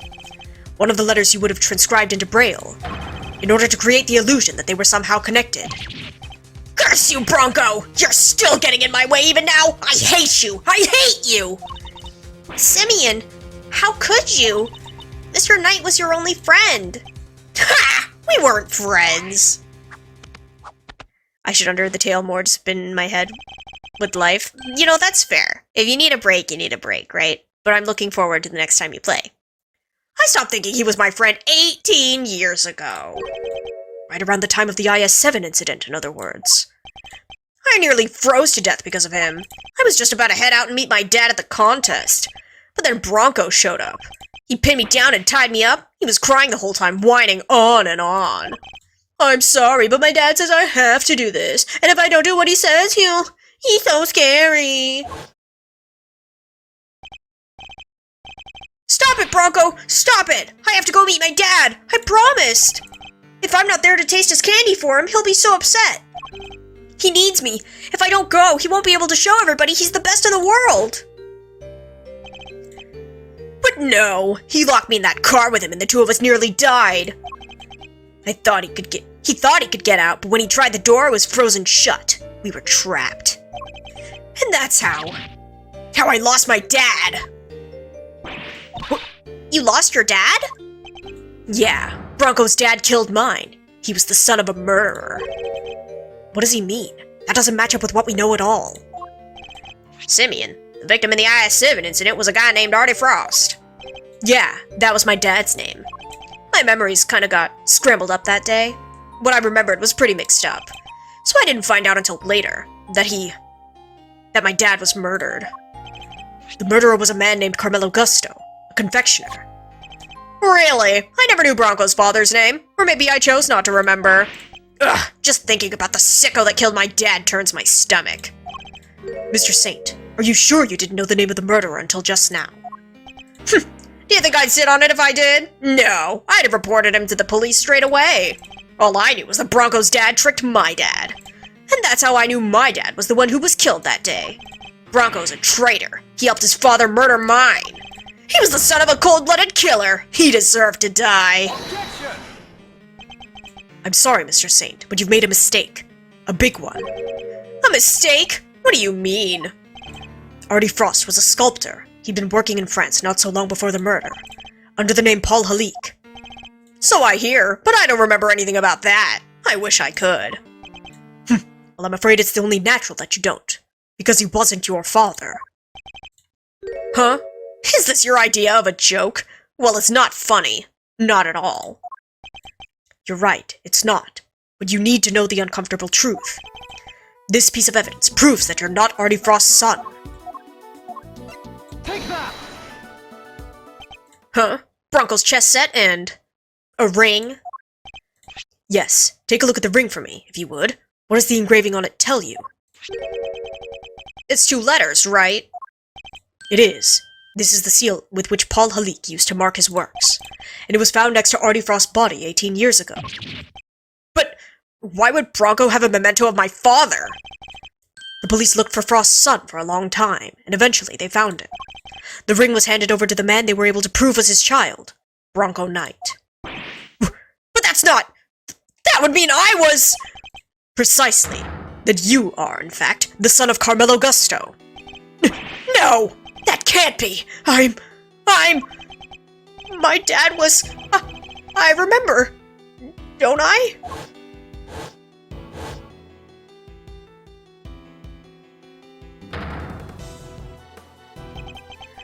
Bronco tied me up and locked me in that car! It was his fault I lost my dad! He deserved to die! Didn't he? No way! So I get to see your circus thing even though I'm in jail?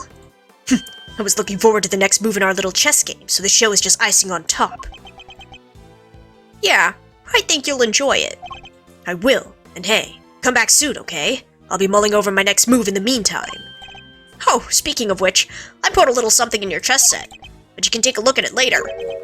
A little something. No idea what that might be, but thanks. If you hadn't detained me 18 years ago, it wouldn't have had to end like this. Huh? Did you say something? Me? Oh, it was nothing. Goodbye, Bronco, and farewell. I did all that And now you're telling me that it was my father who killed Broncos? Then what was all this for? I didn't want to wind up dead too. I didn't want to be weak and vulnerable. That's why I tried to be like Canis. Why I stayed in touch with him all these years.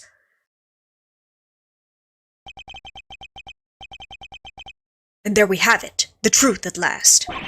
Mr. Saint, you were the Mr. Canis' correspondence chess partner, and you were the one manipulating events this whole time.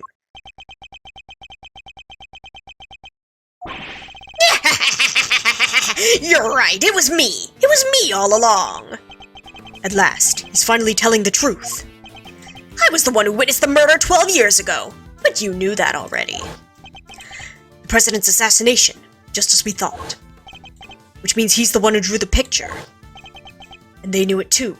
That's why. The guard kept... Oh. And they knew it too. That's why the guard kept questioning me, day in and day out. It got so I couldn't face what I knew the next day would What? It got so I couldn't face what I knew the next day would bring. What? Okay, that's a line. I was a nervous wreck. Who could blame me for wanting to get out of there? But I imagine it wasn't as easy as simply running away. Winter would have sent his men after you. No matter where I went, they were on me. They never stopped coming. 24 hours a day, 365 days a year. I couldn't sleep at night. Even the smallest noise had me chasing shadows. It drove me crazy. So I joined the circus. At least that way, moving from place to place was part of the job. My whole life, I've been up against the chief prosecutor and the warden of the prison. No regular person could hope to stand up to people like that. From the time I was a child, I had nobody. But they weren't even the worst of it. The body double was behind it all, controlling everything. He may have been a fake, but he was the president of an entire country. What hope did I have? There was only one person I could turn to. Canis, the man who saved my life. He wasn't like Bronco. He really did want to help me. That's quite a claim. Strange to think our famously ruthless assassin winning the admiration of a child he saved. He showed me how to stop being a victim, to stop being hunted. I'd become a hunter myself, and they all became my prey. But I doubt even you imagined that the body double would go so far as to co-opt our country's police. No, I sure didn't. As long as Winter was around, no evidence was ever going to stand. He even nearly managed to ruin things this morning. Lagarde almost got away with it again. But I know him now like the back of my hand. I could see exactly how it was going to all go down. So he saw right through their plan.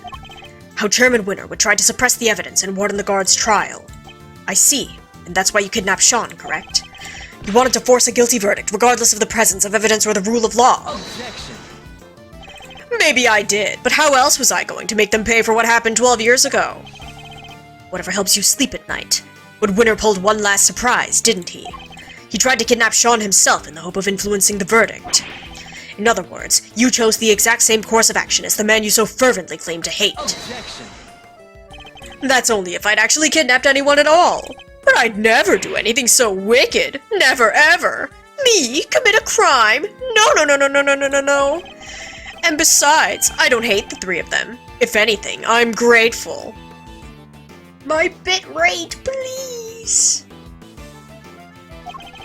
If they hadn't done what they did, my revenge wouldn't have been nearly as fun. Objection. So you admit it. Your motive in all this was nothing more than revenge. Sure, I admit it. So what? I despise every single one of them. But here's the kicker. I didn't kill anybody. The most you could blame me for is writing the odd letter here and there. A quick note to Ringer to tell her about Winter, another to him so he knew about her. But the fact that they wanted to kill each other, and one of them succeeded, that was all on them. So you take no responsibility for the fact that your actions resulted in multiple murders. Right, same thing at Gourd Lake. People are much easier to control than animals, you know. The whole fake assassination plot, I handled that. I handed that to Bronco on a plate. That was part of his plan too. So Rook's murder was... Objection. No. That was all Bronco's idea. Nothing to do with me at all. Still, it moved things in the right direction, wouldn't you say? Isn't fate a crazy thing? You can't talk like that about a murder. Setting Lagarde up was easy too.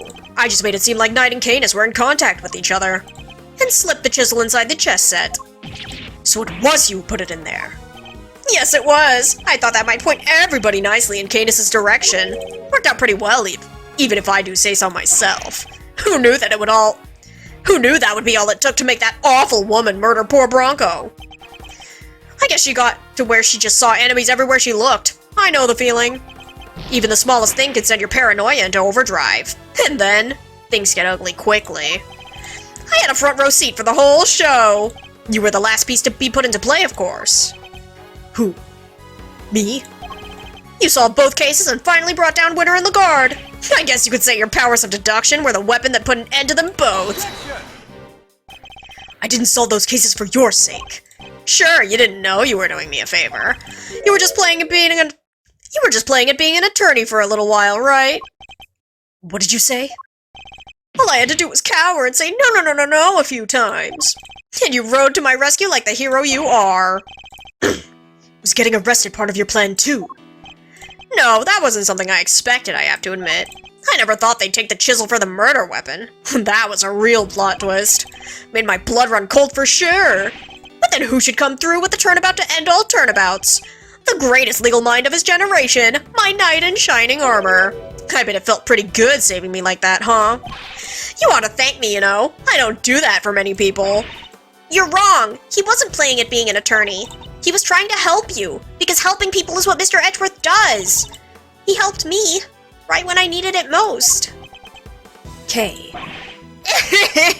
Aw, did he? You're sure he wasn't just trying on his dear departed daddy's shoes for size? No, that's not what he was doing. Come on, K-Meister. Don't let this clown get you down. He's projecting, plain and simple. Painting other folks with his own grubby brush. It's not just that he doesn't trust other people. The poor kid doesn't even understand the concept. Doing something for somebody else's sake, forget about it. He'll never understand. You think I care about what you have to say about me? Consider this for a second. I've gotten my revenge on everybody I set out to get it from. And yet... You can't prove I incited anything. Think about it. I never actually did anything. What's my crime exactly? Explain it to me. I'm pretty sure kidnapping is a crime, but sure. You think you could pin an incitement charge on me? Read my letters. I don't mention murder anywhere. If I did, maybe you'd have a case. Maybe you could say I encouraged them. But it's the same story as always, I'm afraid. You can't prove I did anything at all. That's not true. You kidnapped me. Sorry, but I didn't miss the part where you prove that. All I ever admitted to was sending letters. Letters which didn't threaten, coerce, or encourage anybody to do anything. I just passed on what you might call pertinent information. He's a slippery one, I'll give him that. There's gotta be something we could do. What about this? Excitement stuff he's talking about. Incitement, Kay. It means to encourage or direct another person to commit a crime. In the eyes of the law, it's seen as equivalent to committing the crime itself. Then we just need to prove that he told them to do it. You say that like it's going to be easy. Guess maybe you're not so big on due process after all. You think you can make me carry the can for murders I had nothing to do with? Think again. I don't even have to talk to you if I don't want to. In fact, why am I still talking to you? I can think of one reason. That this tent is surrounded. There's nowhere left to run.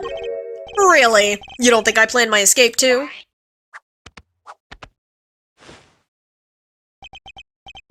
What if, just to pluck an idea out of nowhere, I trained all these vicious wild beasts to attack on command, for example? All I'd have to do is say the word, then sidle off stage in the chaos. What? You wouldn't. I'm just spitballing, but you'd pay to see that, wouldn't you? I could just as easily take Sean hostage with the gun I may or may not have in my pocket. Yeah, you know what? That would make for a killer show. You will do no such thing. It's hard to know what lengths he might actually be prepared to go to, but knowing what we know about him already, we have to be prepared for the worst. Fine, I'll humor you. But once the curtain goes up on this little performance, it better be a lively one. Bore me and we're done here, alright? Let's see if you could keep me entertained, shall we? He's not going to give me an inch. But there must be something we could do. Can't let his crimes go unpunished. Screaming, crying, throwing up. Oh.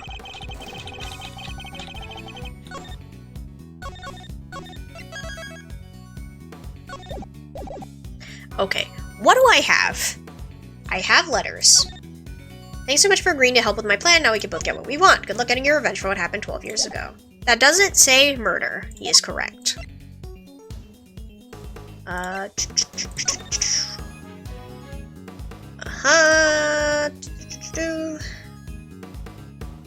Yeah, okay. Kids are missing. You were right, there's some sort of connection between Knight and Canis. As you know, we've been trying to find out who Canis plays the silly correspondence chess games with. Well, now we know. I'll be pulling Knight into my office for a thorough grilling tomorrow, and I'll make that worm admit he's Canis' lackey if it's the last thing I do. So you do your bit too, and retrieve the package we laid to rest 12 years ago. Okay. Occurred on February 10th, 12 years ago. President of Jiangfa was kidnapped and raised for $100 million. President's presence at embassy until midnight confirmed by Dalai Long. President Wang's supposed kidnapping was enacted in order to cover up the murder of the real Wang. When his all fell down, was killed, his body moved, and a photograph of the kidnapping is staged as part of the plan. The crime was carried out by the Wang's body double, Excelsior's winner, and Fifi Lagarde. Okay.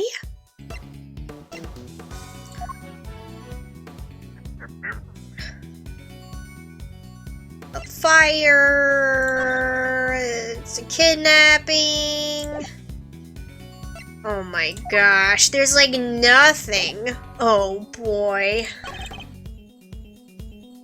Hold it! Can I get the rest of the letters, please? Nowhere at all. What? You didn't look? I could give you a minute if you'd like. He's clearly confident that I won't find anything. He must have planned those letters down to the last word. Look, I don't want to teach you how to do your job, but if you can't prove I encouraged them to commit those murders, your incitement charge goes up in smoke. Too bad, so sad, huh, Miles? Hold it! I know for a fact that you made those murders happen. Hey, yeah, there's something I need to tell you. The truth is, I was the one who made Big Bad Chairman Winner kill Little Miss Rosie Ringer. What? You told me yourself. Objection. Did I? And can you prove it? If you can't, this ends here. Just ask yourself, could this sweet, innocent boy have done the things you're saying? No. I hate to admit it, but he's right. Without proof, we have nowhere to go with this. If we could only prove what he said on the phone call.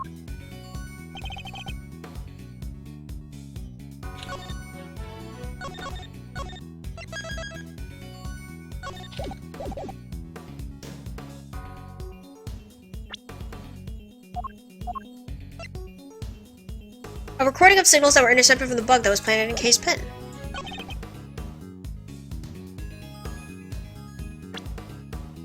Okay, hold on, let me save one more time.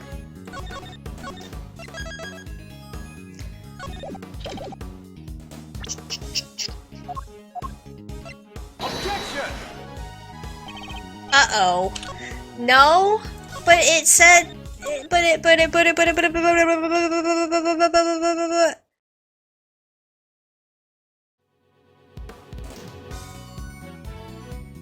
Is it here? Like, you can't prove I did anything and then I prove it? Maybe? Because I feel like that's the right thing, because it says it intercepted the signals from the book. Objection! Okay. Okay. I'm afraid you're wrong. I have proof that you meant for at least one murder to happen, because you said so yourself. Yeah, there's something I need to tell you. Truth is, I was the one who made Big Bad Chairman Winner kill Little Miss Rosie Ringer. What? Oh, I said that? Weird. I don't remember. I know you think you can worm your way out of everything, but this time you're wrong. I am... Yes, because our conversation was being recorded by somebody intercepting the signal from the very listening device you planted. It... was? You got your conversation with the clown here on tape. That's what you're trying to tell us. No!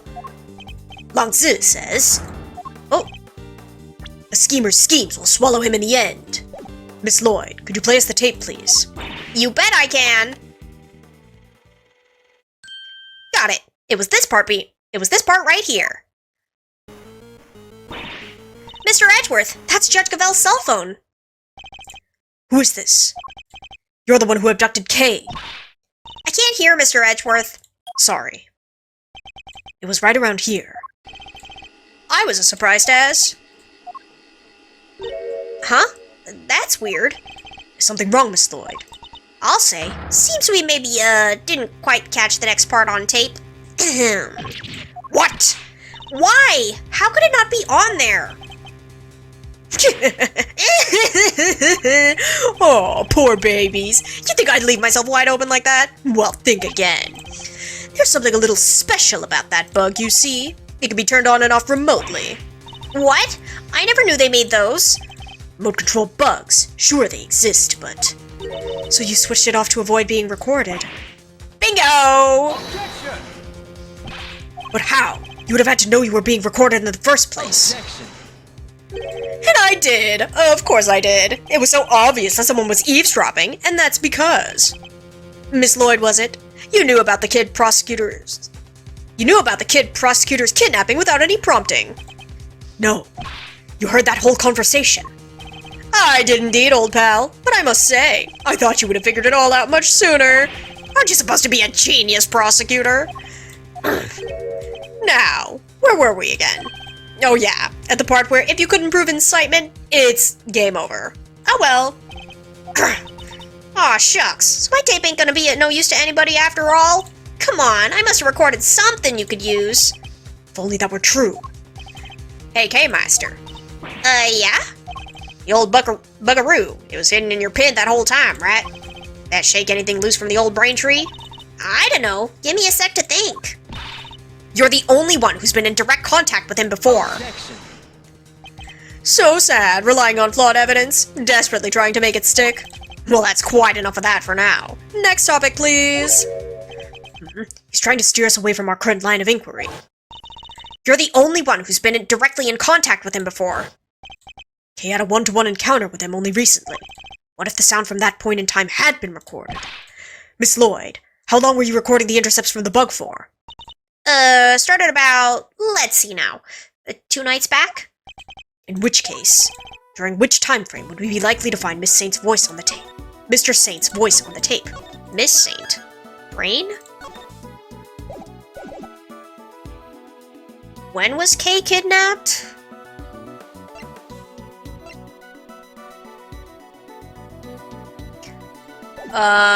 Pfft.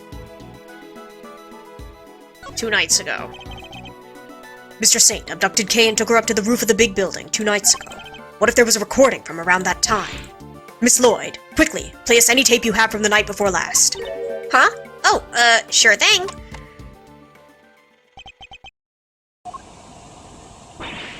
That's the sound of the balloon! Indeed it is. At around that time, I imagine Mr. Saint would have been transporting you in it, which means he can't have been too far away from you, or the bug. Is there anything else on the recording, I wonder?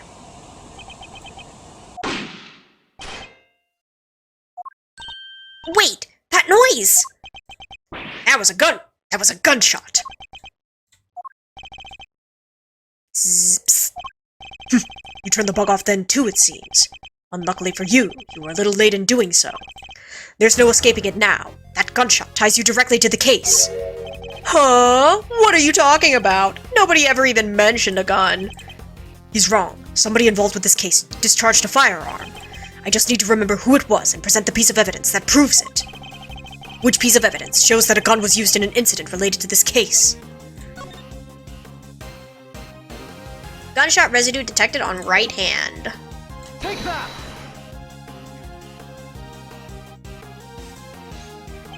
It's written right here in the president's autopsy report. Traces of gunshot residue were detected on his hand. And where was Kay when the gunshot was recorded?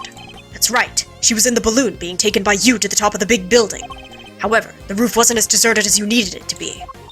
Yes, I was there with the president. Wait, not long after we started talking, he noticed something and told me to leave. And if a gunshot rang out shortly after that...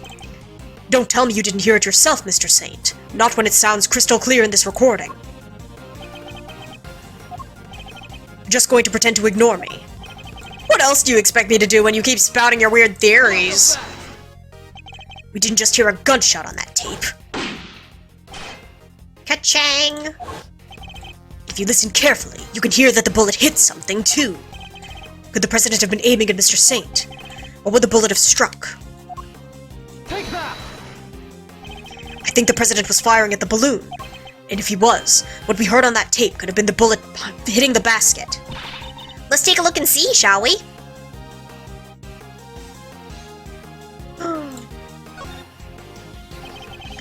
There's a gas tank here. It's fixed to the side of the basket. Doesn't look like it's been hit by any bullets. Which is lucky. That would have not ended well for anybody nearby. Alright, let's look elsewhere, shall we? A hole. With a bullet stuck in it. There's a bullet hole at the bottom of the basket. I'd call that pretty conclusive proof. Smaller balloon used for promotional purposes. Satan is in charge of it and drives it around the back of a truck. Oh.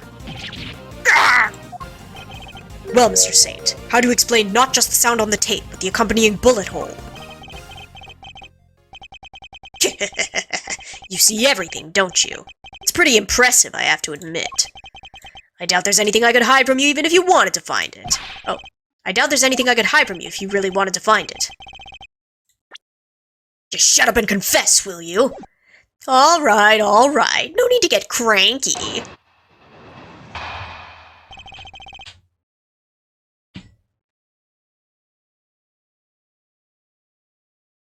Sorry, just closing my door a bit because Lucy came in a little while ago. What really happened 2 nights ago? I'll admit I flew the balloon up to the roof, but when I arrived, Judge Cavell and the president were already there. That came as a surprise, I have to say. Only the president noticed me, and he made the good judge leave right away.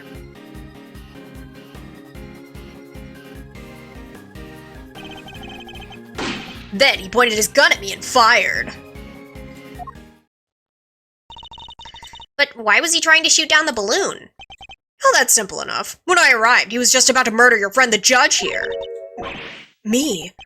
Yeah, you. You told him about Sean. What'd you think would happen? Why do you think he met with you in the first place? He thought you were going to expose him as an imposter.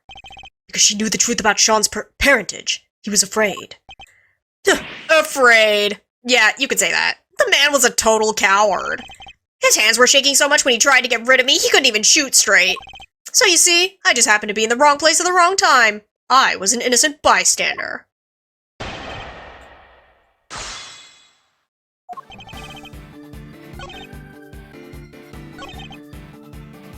Hold it! He made her leave. But why? Wasn't he planning to kill her? Sus indeed. Sure, but I bet he didn't want to do it in front of witnesses. Murderers don't tend to like that. She still didn't know he wasn't the real president, right? His secret was safe for the time being. And now that he knew about Sean, he could kill both of them whenever he wanted. You two got lucky when he died, huh? Why the frowns? I'd be smiling from ear to ear if I were you. I don't think anybody will be smiling until this matter's been cleared up once and for all. So please, continue if you would. Your wish is my command. Where were we? Oh yeah, that coward of a fake president.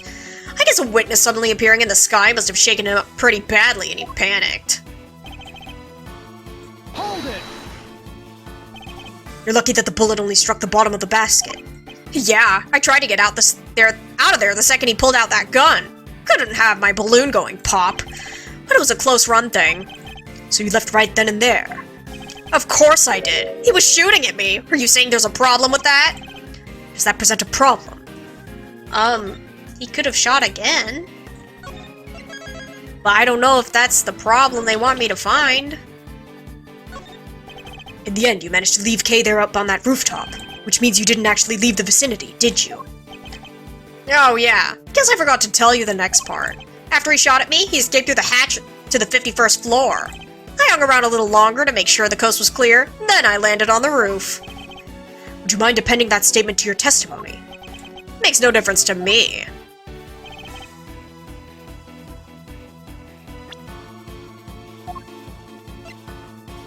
Okay. Bro is lying.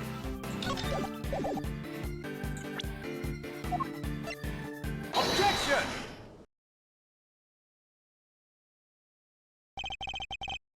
You're lying to us again. I am. The president never entered the storeroom the night before last. Miss Hart testified to that fact. What? Can you believe the word of a 2-bit hack over mine? I beg your gosh dang pardon. Say that about the chief again, I dare ya. I'll wipe that smile right off of your stupid clown face. So we know Hart was camped out on the 51st floor the entire evening. But if our fake president didn't escape through there, then how the heck did he get off the roof? An excellent question, and one that I hope to provide the answer to next. We know that he didn't leave via the elevator, so neither that nor the hatch are possibilities, which leaves only one possible way of escaping that rooftop. How did the president leave the rooftop if it wasn't via the elevator or the hatch? Take that! He flew. He... Flew? Yes, in Mr. Saint's balloon. Objection! Whoa. Quit fooling around, will you? Why in the world would I give that guy a lift in my balloon? Objection! There was a security camera on the elevator, and Miss Hart was on the 51st floor the whole time. There's no other way he could have left that rooftop. Objection! You know what the circus is all about? Making the audience think you're in danger, giving them a thrill. But it's time to bring this act to an end. I'm not in danger here, even if you think I am. What do you mean? Watch and learn. Miss Hart, can I ask you something? You were keeping guard on the 51st floor the whole time, right? Never even blinking for a moment? You bet your big toe I was. I done said as much as my testimony. Objection! So the noise, the sound of Miles' faithful assistant falling through the hatch, that didn't scare you so badly that you fainted? So, maybe I ought to have mentioned this before, but I fell asleep for a few winks after that. Well, passed out. Unconscious, you might say. What? What happened? That explains the noise that caused you to faint as well, Miss Hart. It was the sound of Kay crash landing onto the storeroom floor. Well, so what if I did? Ain't a girl in the world don't get caught a little unaware sometimes. Sorry, Miles, but that's what you get for putting your faith in these people. Objection! It doesn't matter. Kay can't have fallen down the hatch until after the president left the roof. Objection! Are you sure about that? Allow me to offer a little counter theory. The coward fake president fired his gun at me. Then he hid in the shadows, until after your friend fell down that hatch. So what if he did? What would that mean? Objection! Come now. Surely even you can see what I'm insinuating here. It's elementary. If the president hid until after Miss Hart fainted, he could have passed right through the 51st floor undetected. No. And there we have it. Your little theory about the secret storeroom falls apart. No! Did he have to do that to me in my own voice? That's right. Oh, and another thing. I might have let Sean's identity slip to our pal the president while he was hiding in the shadows. That's why he went to the set to try and murder him the next day, only to wind up being killed himself. That's right, it was Sean who murdered the body double. Objection! What possible reason could the boy have for doing so? Objection! Oh, a pretty good one. He already knew he was the president's son. And how did he discover that, exactly? Because I told him. In one of my trademark letters. What? He's lying. Oh, you bet I am. Huh? Or am I? Maybe I did tell him, and maybe I didn't. Well, Shawnee boy, which is it?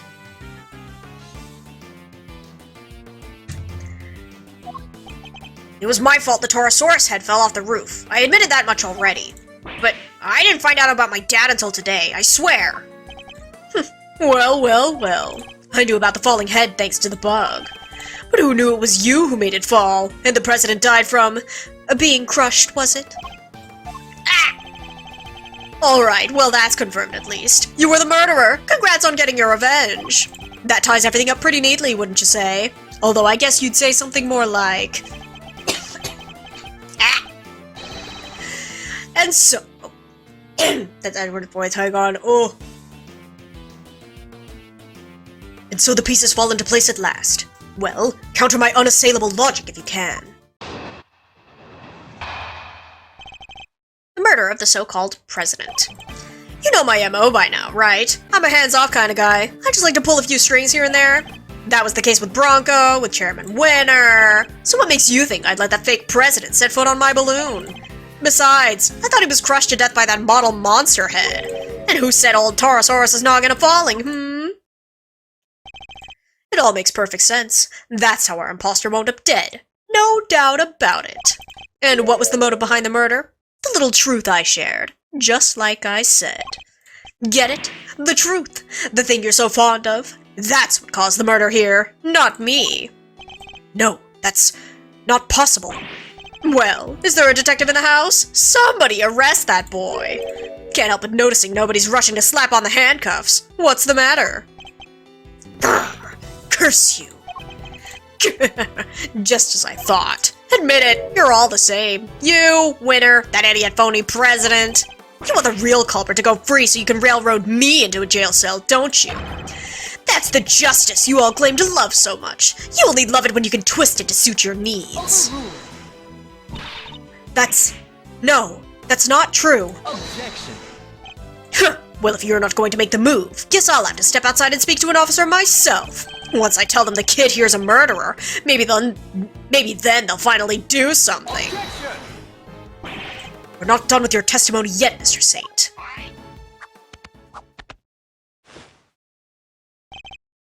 And how did I know you'd make some excuse for stalling even longer? But you still don't have any proof, do you? Or any chance of winning this? Tell me I'm wrong. And yet you still want to prolong the agony? Well, as long as you know what you're doing. He's not holding back. What? Did you forget that little Shawnee's life is on the line too? Hey, Mazzarino. Take a deep breath for me, will you? Why would I do that, Fender? Because it's times like these you need to kick back, take stock, and be grateful for what you have. The worst of times are when lawyers calmly show our biggest smiles, remember? The way in which the president made his escape is what you and the laughing boy can't agree on. So how about this for a little thought experiment? What if it's not about whether the big guy in the purple jacket got on the balloon or not? Rather, under what conditions would Simeon have been cool with letting him get on board? A turnabout in thinking. Forgive the interruption, just my 2 cents worth. Or your old man's, I guess I should say. Maybe Gregory's techniques can still prove useful in this crazy modern era. He's right. Under what circumstances could the body double have been allowed on that balloon? He was a physically imposing man, and what's more, he was carrying a gun. Could he have been drugged? No. There were no traces of sedatives found during the autopsy. In which case... surely not. Are you about ready to continue, Miles? And don't forget, this is what we're playing for. This is going to be tricky, but I have to tear his testimony down, one statement at a time. Does that mean press everything? Hold it. The strings in question being those of Sean and the President's body double in this case. You seem pretty confident of your abilities in that particular arena. Is that so weird? I'm an animal tamer, remember? And what's the wildest animal of them all? That's right, humans. Didn't take much to get those two dancing to my tune. A little truth here, a little hint of revenge there. Somebody ought to thank me. I did this world a favor. Mr. Edgeworth, he's scaring me. Don't let him get under your skin, Kay. We have to stay strong. This man sowed the seeds of another's revenge in order to achieve his own. It's our duty to stop him, and we will succeed in that duty. Why do people do bad things, huh? Don't they realize it'll just come back to bite them in the end? Like... Hold it. But it's the only way he could have gotten down from the roof of that building.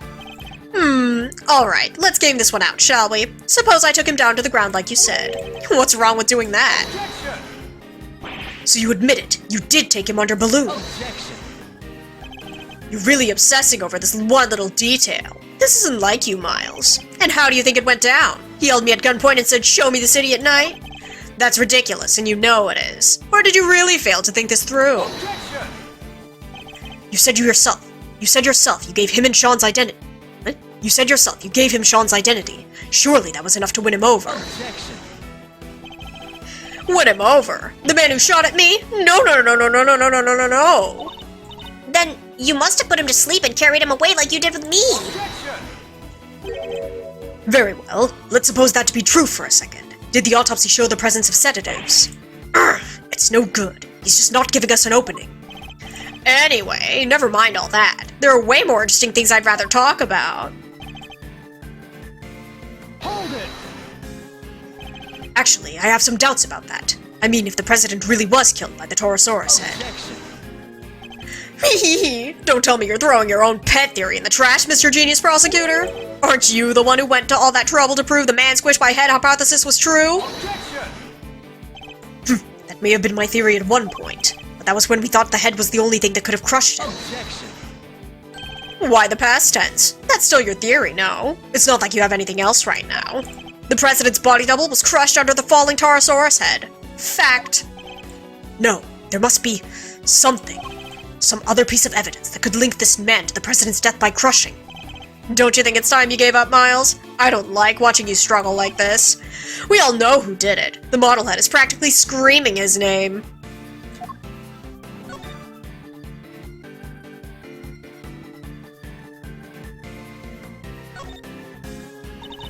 Well, you've finally proven who was behind all this. Let's tie them up with this rope. I'll teach you a way of doing it so that even a professional escapologist couldn't get free. I understand the sentiment, but perhaps you could apply that fervor to the pursuit of the truth instead. Darn, there's nothing in here. Okay, well, let's try that.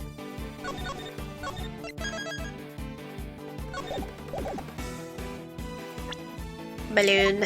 Objection! Ha-ha!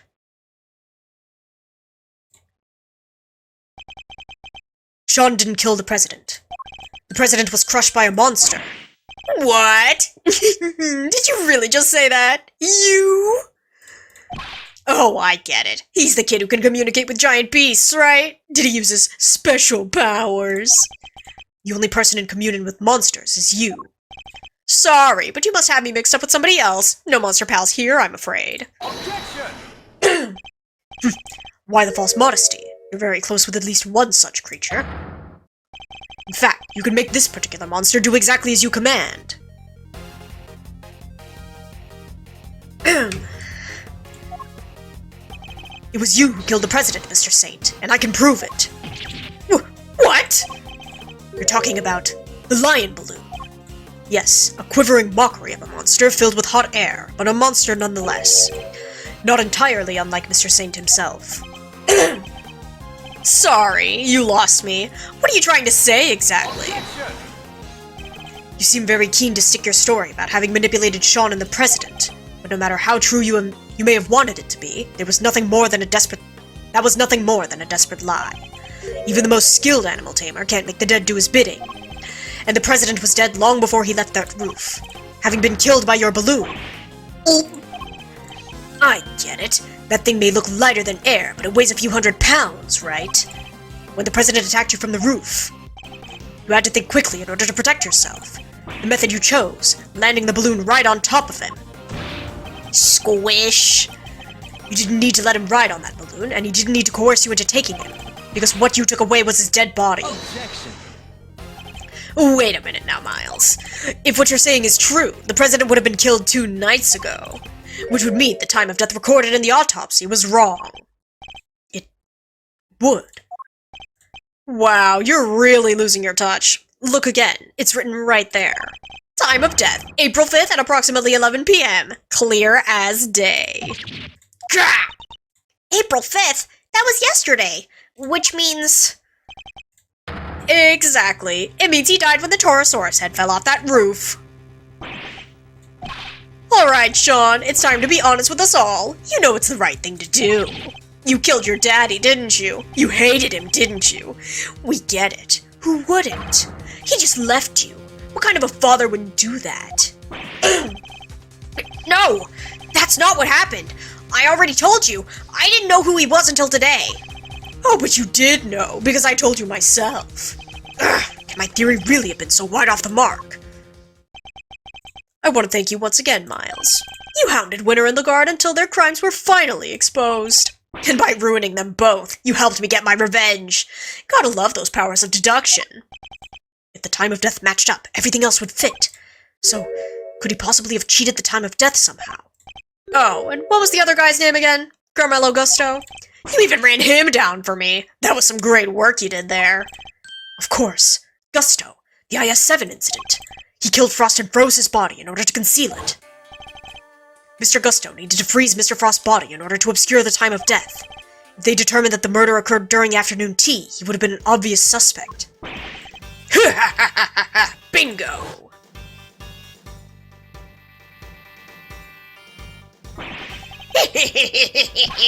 I only wish I could have been there to see his downfall, too. How could you say that? He was your father! It's so scary. It's just Miss Lagarde just keeps asking and asking about what happened that day. Where are you, Dad? When are you coming to get me? Please, I need you to come take me away. Is it because I broke my promise? Because I didn't show up in time to help you taste your work? He was no father. He left me all on my own. What kind of person would do that? We may have shared the same blood, but that's it. Father? What a joke. Objection! You may not want to hear this, Mr. Saint, but you share more than blood. Hate him all you like, but you're more like your father than you know. Huh? What's that supposed to mean? Fate can be strange sometimes, but this was no coincidence. You and your father were the same, even in the methods you chose. You deliberately threw off the time of death, just as he did. That's right! We had to rescue him from a warehouse, refrigeration unit down by the harbor. Refrigeration unit in a depot. I threw off the time of death. And how did I do that exactly? By hiding the president's body in a very specific place. You hid the body right here. Take that! You needed to keep the body cool somewhere, and you also needed somewhere to keep Sean. Who knew that the two were connected? You're talking about the kidnapping again? Why are we bringing that up now? Because much as you may wish we had forgotten, we know that you kept Sean in a refrigeration unit. The same refrigeration unit in which you kept the president's body. Just as your father froze the body he was trying to conceal 18 years ago. What? You're saying I'm the same as him? The same as the animal who abandoned me? A sad irony, but an undeniable truth nonetheless. Objection! Shut up! I'm nothing like him! I could never be like him! He's nothing to do with me, and we're nothing alike! Objection! Sorry, kiddo, but I think it's pretty clear that you and old Gusto have more than a little in common. He even told us you didn't like sweet stuff way back when we first met, right? That's not a product of your daddy issues. I don't know what is. You don't understand. You may have tried to disown your father, but he lives on in everything you do.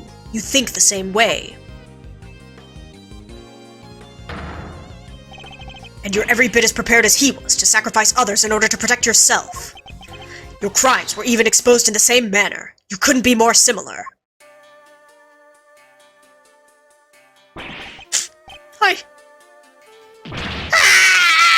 Arrgh! Or should I say... I don't know anything about a refrigeration unit, and the kidnapping. Nothing to do with me. Objection! Nonsense. You did it so you could blackmail Judge Cavell. We know for a fact you were involved. Objection! You're a real danger to be around, you know that, Miles? What aren't you going to accuse me of? But it changes nothing. You still don't have any proof. Of incitement, of kidnapping, of anything. Oh wait, are you planning on maybe fabricating some? Taking a leaf out of the old winner playbook? Never. I would never do that. I can't let myself rise to the provocation. What was that line? No matter what happens, we must find the truth? Something like that. But only when the truth suits you, huh? That's how the law keeps people down, isn't it? And why I had to get my revenge myself. I got away with it. I got away with it all. Lagarde, winner, and now you. None of you can touch me. This is bad, Mr. Edgeworth. Isn't there anything we could do? Everything points to this man being our culprit. We need evidence, even just one piece. Alright, it's been fun, but it's time we brought this little show to an end, don't you think? Stick around for the main event though, won't you? I'll even let you in for free, if you finally admit defeat.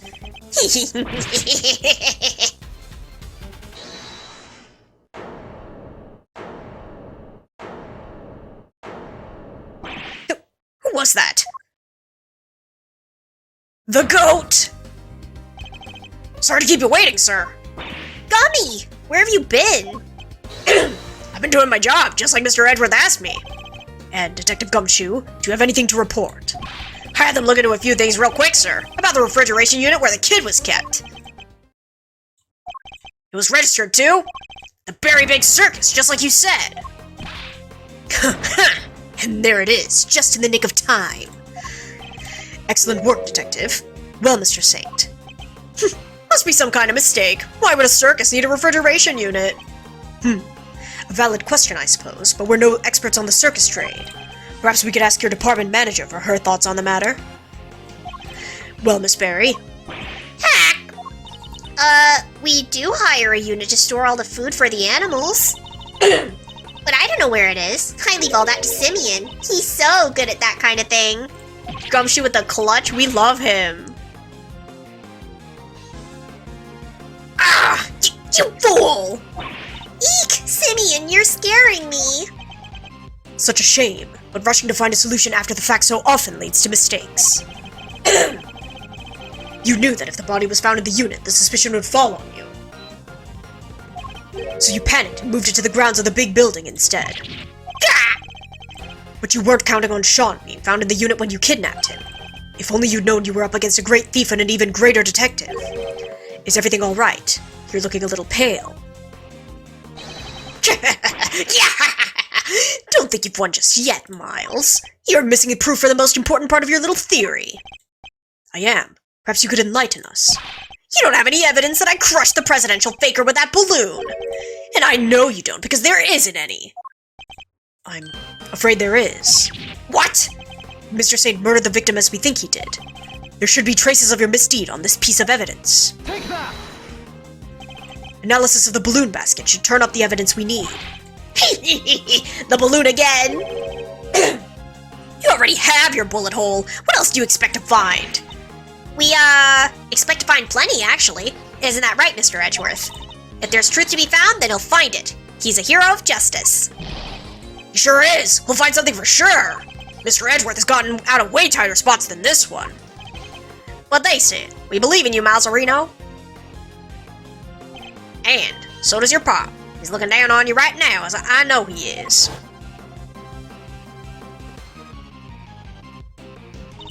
Just stay calm and see this through to the end, Miles Edgeworth. A perfect victory is only moments away. The president's body double was killed by the balloon. Traces of a certain substance will prove that. And you, Simeon Saint, will pay for your crimes at last. I'm looking forward to this. Time to wrap up all the mysteries of past and present once and for all. Please, Mr. Edgeworth, deal the final blow to this unforgivably wicked man. This last piece of evidence will prove your guilt beyond a doubt. What should we expect to find on the balloon if it was used to crush the president? Can I say the pollen? How do I say the pollen? It has to be the pollen. Oh my gosh. It's gotta be either the autopsy or the actual flowers. I feel like we haven't used these yet, right? Take that! When Sean found the president's body, he also found a bouquet of lion lilies. Lion lilies, symbol of the connection between parent and child. A popular flower back in Jiangfa. That's your proof? A bunch of flowers that'll be rotting in a dump by now? A bunch of flowers that Sean threw away? So much for your beautiful symbol of parental connection. That's got nothing to do with any of this. Ignore him, Sean. You threw those flowers away. That much is true. But the bond they represented remains as strong as it ever was. The President held on to them until the last, an act which provided us with our final piece of evidence. What? What are you talking about? The flowers Sean disposed of had been squashed flat. They must have been crushed by the balloon. If we examine the basket for traces of lion lily pollen, what do you think we might find? No. You don't need to do that. You looked over the basket just now. Anyway, if there was pollen stuck to it, you would have seen it. Those flowers are bright yellow. Objection! Not all evidence is visible to the naked eye, Mr. Saint. Huh? Emma. Yeah? I'd like to call on your scientific skills once again, if you don't mind. Leave it to me. All right, let's take a look at this balloon basket, shall we? Ah, I've got something. Bright yellow pollen, just like you said. It's from the same flowers. It shouldn't take more than another quick test to prove it. What? And there we have it. You murdered the president, and this murder you carried out yourself. No! How could this... No! You crushed the president with that balloon. Then you loaded his body into the basket and took him to the refrigeration unit. But why? Why go to the trouble of removing the body? Because he knew another incident was scheduled to occur the same evening. Oh, Rosie Ringer's murder. Exactly. If he had left the body there, it would have interfered with his other plans. I get it. And he couldn't leave the body in the refrigeration unit for too long either, right? Right? Indeed not. So, while returning to the big building to drop the body off again the following night, you must have observed the fire Sean caused, and the Torosaurus head falling as a result. That's what gave you the idea, wasn't it? To frame Sean for the murder. Grr! You made it seem as if the falling head was what killed him so that my son would take the blame. Despicable coward. In order to achieve your aim, you lowered the president's body from the balloon to the lot below, and while he was dangling from the rope you used, he was caught on Sean's rehearsal tape. Huh? No! How did you see through it all? How? You manipulated people and you manipulated this case, just as you manipulate animals on the stage. You thought you were all powerful, but your reign is at an end. The animals look like they're mad with you, Simeon. Even Monkey and Azia. They thought you were their friend, but you're not. They're sad and mad all at the same time. Get him, Regent! Stop it! Stop looking at me like that!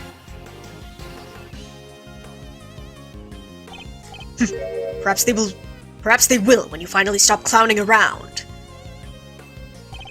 You're not cut out for comedy. Your tale is destined to end with a whimper. I don't... Get away from me! Get away from me! Leave! Leave me alone! Dad, where are you? I'm so scared. I don't know what you're talking about. I've done nothing wrong. Nothing! I'm not the bad one. They are! Why, Bronco? Why'd you stop me from going to see my dad? If only none of them did what they did, I wouldn't have had to. I couldn't trust the police. I couldn't trust anybody. I was all alone with nobody to help me.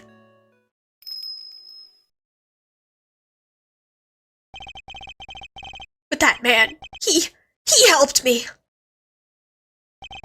Canis was the only one who ever helped me. So what if I used people? I had to. Is that so wrong? No! Leave me alone! Leave me alone! Ow! That hurts! Stop it! No! Why? No! No!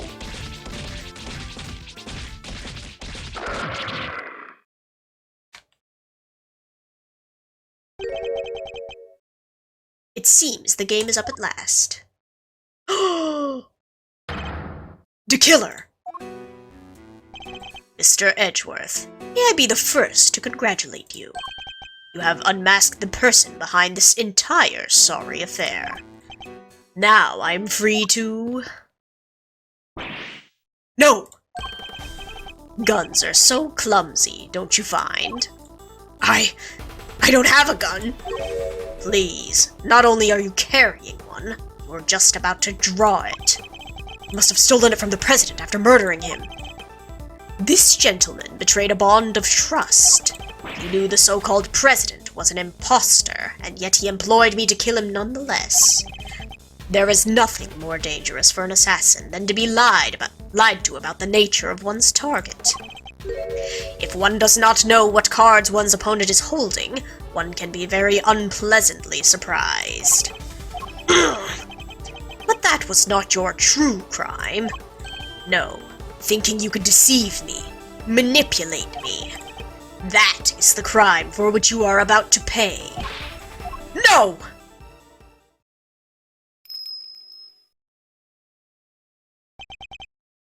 You.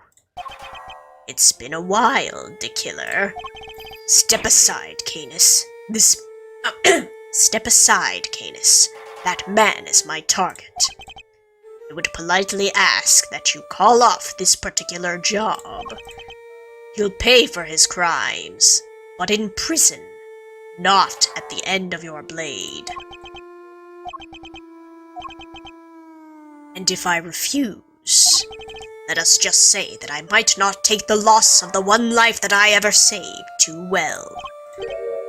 You save a life. Bodhidharma Canis, the blind butcher himself. Preposterous, I know. But yes, I, who have taken so many lives, once chose to preserve one. That of an innocent young pup. And he, in his turn, saved mine. Something of a bond formed between us. Laugh all you like. I know I would. But I would respectfully request that you spare him. As one professional to another, I ask that you let this particular target live. Very well. The boy must mean a lot to you. Thank you. I am in your debt. You need not thank me. I simply see little point in the two of us killing one another. Now then, I bid you all good day. No! Get back here! You have my thanks, Mr. Edgeworth. This young pup needed to be shown the error of his ways, and you have done just that. Alright, I suppose we'd better be getting back. Our ironclad enclosure awaits. Doesn't it, Helmet? Yes, yes it does. Oh. Hello. You killed my dad, didn't you, old man? I will not lie. I did. My victims deserve to be remembered at the very least. Ah, but I sense a great hatred for me from you, horned pup. In that case... Ah! Sean! No! You must not falter, little one. Here, you may use my knife. Take it, and cut my throat. One sure slice is all it takes. I was growing rather tired of carving my little statues anyway. I want revenge. I want it so badly. Sean, don't do it! Please, Sean, I beg of you! At least, I did until just now. I would have done anything to make you pay, no matter how long it took. Oh, but you should make those who have wronged you pay. It'll make you feel so good, trust me. All the pain, all the suffering, it all goes away. It drowns it all out, numbs it. Maybe it does, and listening to you, I thought maybe that's what I wanted. Sean. But it's not just about me. Say I get my revenge. How does that help anybody else? If I become a murderer, my mom suffers 10 times more than I ever would. And so would all the people I work with. They're counting on me, and they worry about me. Thoughtful words indeed, little one. Yeah? Well, I get it now. I won't ever forgive you, but I shouldn't be the one who gets to punish you. That's what these guys are for. My mom, the prosecutor, people like that. Sean. Wow, you may be young, Sean, but you're way wiser than I'll ever be. You could at least consider trying to better yourself, Kay. Very well. Then I suppose we'll be on our way. With me, young pup. On our way? To where? Where else? To the prison. Our home. Our home?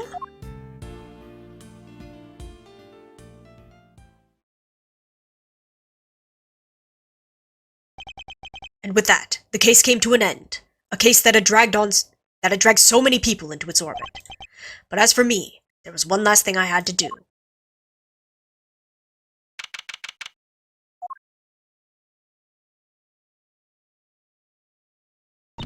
Sorry to keep you waiting, Mr. Edgeworth.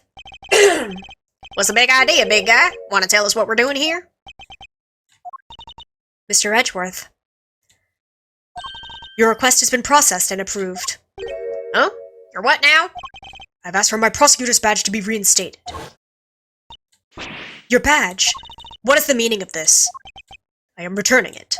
From this day forth, I am a prosecutor no longer. I still can't believe you did that for me. A certain man once said that to be an attorney is to be a defendant's most trusted ally, and that by believing in your client, the truth will make itself known. That man's image has been forever burned into my memory, as strongly as the vision of my father fighting in the courtroom. Good old Gregory. But that's his and my father's path. Mine lies elsewhere. Mr. Edgeworth. My path is that of the prosecutor. It always was. Well, then I guess that's that. I'm sorry. No, I dig it. And besides, I can tell by that look in your eye that your mind's made up. It is. Alright then, looks like our work together is diddly done. Just don't come crying to old Eddie if you change your mind. This club's now closed to new members. I understand. Hey, Master. Care to tell me why at least? How come you're so dead set on popping the old prosecutor's hat back on? You once asked me something, Fender. Are you gonna keep fighting crime as a prosecutor, or help people as an attorney? Something tells me you got a big decision ahead of you, one only you can answer. I've been thinking about that question ever since, about how I mean to live my life. And now that this case is over, I think I finally know the answer. I'm going to help people as a prosecutor. But can't you also do that as an attorney? Look at it this way. Simeon Saint was also a victim of sorts. He lost his only parent all those years ago, and with him, his ability to believe in a just world. I know how that feels. To lose somebody so important to you. To lose faith in everything. To doubt everything and be utterly alone. To fight and fight and fight. All that I can hope to do is get every defendant declared guilty, so I make that my policy. But I was lucky. Somebody was kind enough to save me from myself.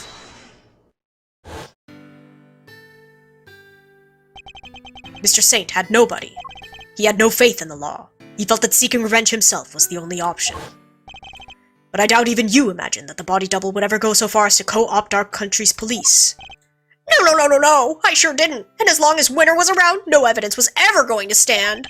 He even nearly managed to ruin things this morning. Lagarde almost got away with it again. I want to help people like him. How do you plan to do that? If he had been able to rely upon the law, none of this would have happened. Chairman Winter made a mockery of justice, and in doing so, drove Mr. Saint away from seeking it. The law is only as good as its practitioners. It can be a shield that keeps people safe from harm, or a sword wielded to wound them. Just one among many of the law's greatest contradictions. You can say that again. Yup, it's what we folks in the trade like to call a legal contradiction. The law is far from perfect. But one cannot solve such contradictions in the law without engaging with it. I don't think an attorney could have saved Mr. Saint. But a prosecutor, a custodian of the law, I think perhaps they could have. I plan to take up my badge again and confront those contradictions at every turn. Very Malzerino. I like it. You know, won't be easy breezy though, right? Fighting the law itself. That's lawyering on hard mode. I understand that, but somebody has to do it. Oh, I don't doubt that. And if it has to be anybody, it should be you. Laws are like people, I guess. They both gotta grow and change. Adapt or perish, am I right? You're gonna smash this. I just know it. After all, you're Gregory's boy through and through. If there's one thing that man did not know how to do, it's give up. Eyes on the prize and straight on till sunset. That was his motto. You know what? I saw that same determination on your face the second you mentioned taking up prosecutoring again. You know what's really grown and changed? Hate to be a great big cheeseball, but you. I only wish your dad was here to see it. He'd be so proud as all get out. Bender, thank you. Well, Mr. Edgeworth, if you're ready to begin, we can get the ceremony underway. Please. By the power vested in me by the Committee for Prosecutorial Excellence, I, Verity Gavel, do hereby, in the sight of the Almighty Goddess, reinstate Miles Edgeworth as a servant of the law. proof of my profession. However, I prefer to keep it in my pocket. Never change, Edgeworth. Never change. Alright, you're a prosecutor again. That's news I've heard all week, sir. Well, Mr. Prosecutor, I got a scoop. Your pops is going to want to know that his kid just signed up for the opposition a second time. Hey. Thank you again, Fender, for everything. Don't thank me yet. Next time you see me could be across a courtroom. And this face is a whole lot less roguishly charming when it's not on your side of the aisle. I would relish the opportunity to face an attorney trained by my father. I hope that day comes very soon. Alrighty, Fender out. Welcome back into the fold, Prosecutor Edgeworth. Thank you, Judge Cavell. I owe you more than I can say. You do. You strove to right the wrongs of the committee from the inside. That must have been a lonely battle indeed. Not at all. I was never truly alone. That's right. You had the goddess of justice on your side. Thank you for teaching me that it's possible to fight in such a way. Pocket badge indeed. The contradictions within the committee are like those within the legal system itself. If we aren't able to overcome them, the real truth will forever evade us. I have you to thank for teaching me that, and for setting me on this path. I hereby swear to confront the contradictions that afflict the law and to overcome them. And I thank you for your commitment to that cause, as does the Almighty Goddess. I truly believe that such efforts are necessary in order for the law to grow and improve. I will look forward to seeing you in the courtroom again soon. As will I.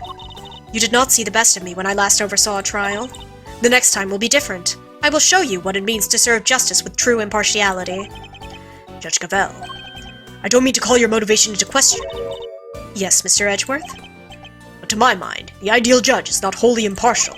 The ideal judge is human. Even in the courtroom, they laugh, they cry, they rage, they smile. And then, when all is said and done, they pass down a judgment based in that very humanity.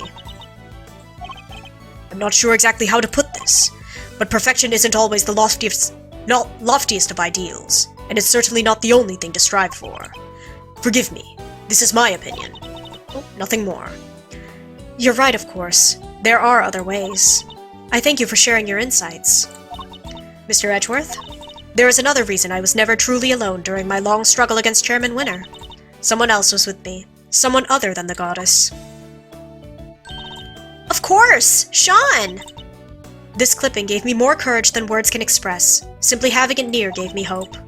No matter how hard things get, no matter how formidable one's opponent, when we feel that we are not alone, we can keep going, no matter how hard the road ahead. My bitrate is just dead.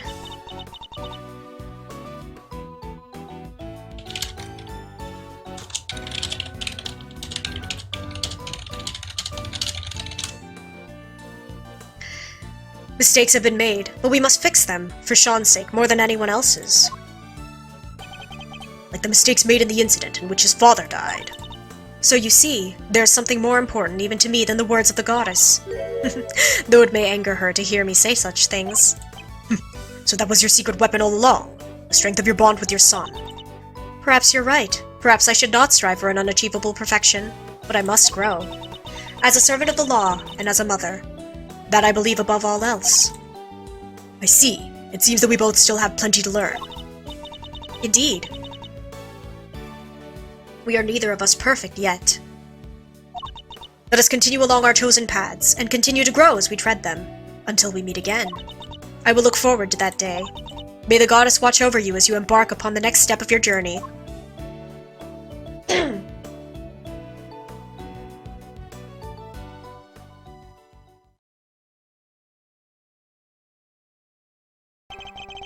I lost the title of Prosecutor, but now I have regained it, and in doing so, I have seen a new way forward, a new path for justice, and I am determined to follow that path until it finally leads me to the truth, no matter how hard it might be, no matter what obstacles might arise. Woe betide and for whoever they may be, whatever they might say, I will lift up my voice and shout. That was way too fast. Yay! We're done, though! Oh my gosh, that was really long. My voice is dead. So, Chief, what kind of scoop are we looking to land ourselves next, huh? Did I teach you nothing, knucklehead? We're journalists, dang it. Leads are our stock in trade, our bread and butter. You don't just hand that stuff over, not even to your danged apprentice. Sorry, Chief. Guess I still got a whole bunch to learn, huh? Well, alright then. Better go track down some leads up my own self. That's the spirit. You go get 'em, champ. Before you mosey on down the way, mind sharing what kind of leads their leads might be? Huh? But, Chief, you... Come on now, I'm pretty much your editor, ain't I? Can't hold out on the boss. Whew, come on, Chief, that's cold. Girl. We did it, boys, let's go! Oh, is the bitrate back? Let's go!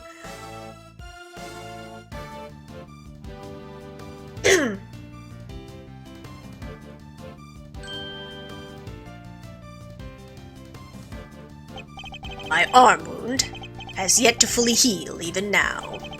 The bodyguard who inflicted it was a skillful practitioner indeed. I shan't be forgetting him in a hurry. But never mind that now. Time to return to the life of a simple ice cream seller. Although I have been thinking that perhaps crepes would be more my speed. Well, no rush. I'm sure there'll be time to ponder the matter before my next job comes in.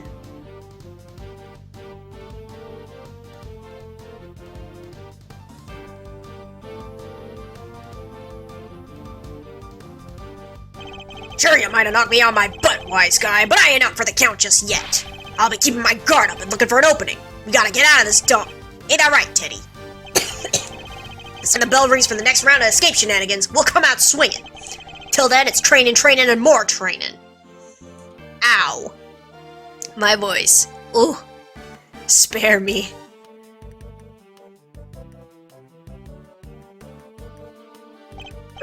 You want to know if I'm still planning on becoming an animal stylist? Sure, I'm still studying every single day. Still up to my elbows in mud. But I guess it suits me better than being a newspaper salesman. I plan to make it my new career when I finally get out of here. What's that? Is my release a few more years away? Now because I helped warden the guard?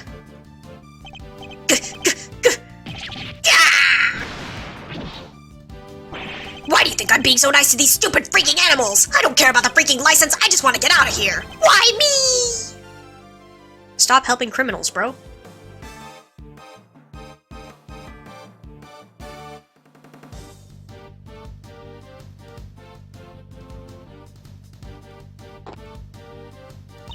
I was so shocked when I learned what Simeon had been up to this whole time. I trusted him. I was his boss. Still, can't sit around being sad forever, I guess. The show must go on. We can't let the magic department and the ventriloquy department get the better of us. We'll light up the stage and blow away the competition, and all those awful memories with it.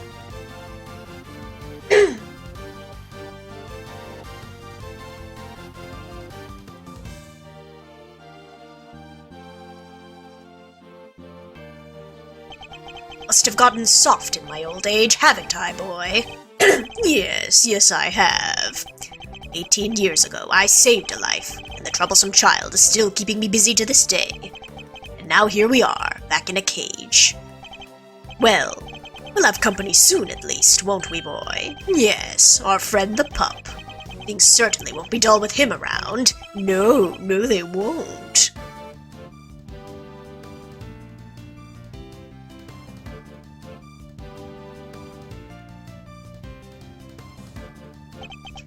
What dessert shall we eat? Chocolate cake? Sticky and sweet? Oh, so soft, fluffy, and light? You'll be dreaming of it tonight. I'll always be waiting for you, Judy. And I'll come visit you every day, just like you and Eddie did when I was in here. We have so much to thank him and Mr. Edgeworth for. Most of all, the fact that I get to eat your delicious desserts again, Samson. Not just you. They gave me permission to keep providing sweet treats to everyone here. I guess spreading the gospel of candy making for all these years is finally paying off.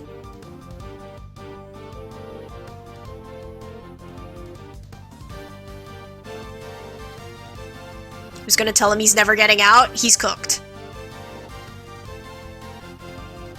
Oh, hello, sweeties. Fancy seeing you here. I owe you a great big thank you, you know. And dear old Greggy Pegleg, too, of course. After all, it's thanks to all of you that I can eat Sammy Poople sweets again. I'm even thinking of making a lovely medicine out of them. I'm going to call it Snacker's Delight. It makes your stomach so small you can only eat snacks. So you can get skinny as a tent peg and love every minute. I'm going to make a fortune. Okay, you go, girl. Oh boy. Man, I've met so many beautiful people now and drawn so many beautiful sketches. Lulu isn't the biggest fan of my new work, though. She took one look at my sketchbook and hit me over the head with it. Bam! Just like that. And, then she left. Guess that's one less beautiful person in my life now. So I've got a big decision ahead of me. Do I follow my art or follow my heart? By heart, I mean new girlfriend. You got that right?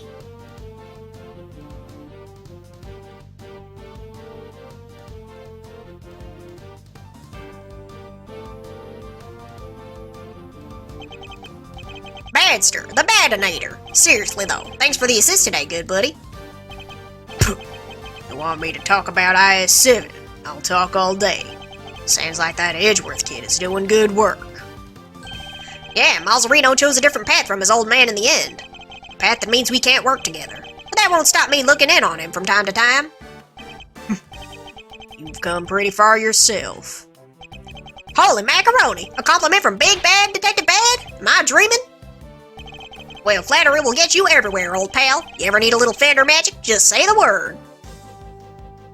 Cute.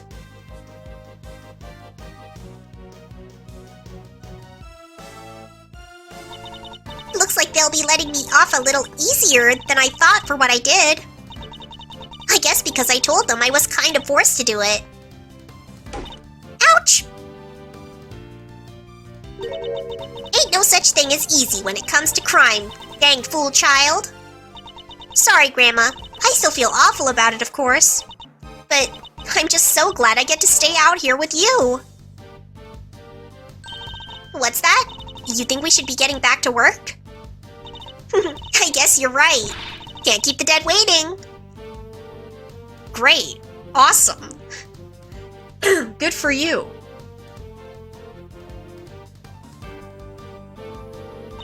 Science saved the day again, huh? Good thing I happen to be around, right? Even if I do have to jump right back on a plane again and go back to Europe. All this flying around is gonna get tiring. Still, it's all part of becoming a first-class forensic investigator. Guess I'd better get going. Oh, but if you ever need me, just say the word, okay? I'll come running. You know I will. Oh, rest in pieces, Emma.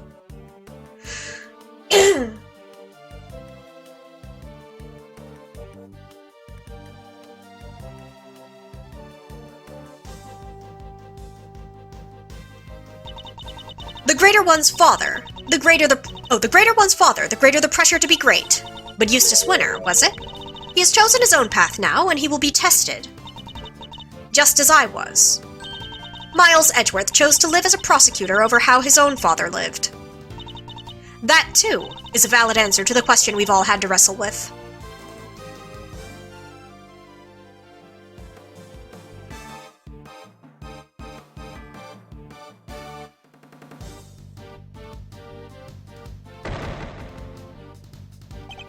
My father hid a secret, or a burden, I could only have imagined. I thought only of my family name. He thought of so much more. He thought of our entire nation. I mean to carry on that legacy, to fulfill his last greatest wish. Even if our president was an imposter. Even if the real president is long dead. Even if it takes all my effort, and all my men's effort, Zheng Fa will rise again. I can't wait for you to see it. Oh, he's so cute.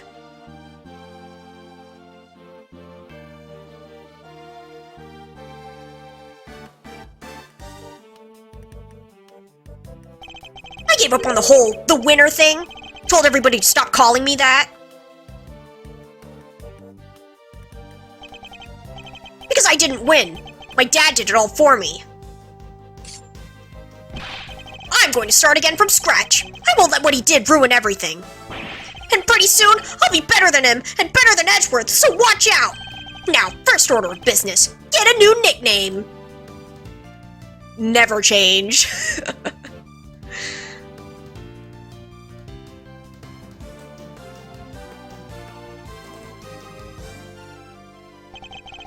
Well, it was eventful to say the least. We got it done, and the movie's going down great.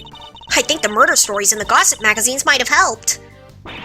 Big Bad Man emerges from Big Bad Bull. Revealed, true face of Monster Behind Jungfa President murder plot. Huh? Wait, this is a picture of you, Mr. Powers. What? But why? Hey, it's not so bad. After all, it'll make people come and see the movie, right? Yeah, I guess. No, poor guy.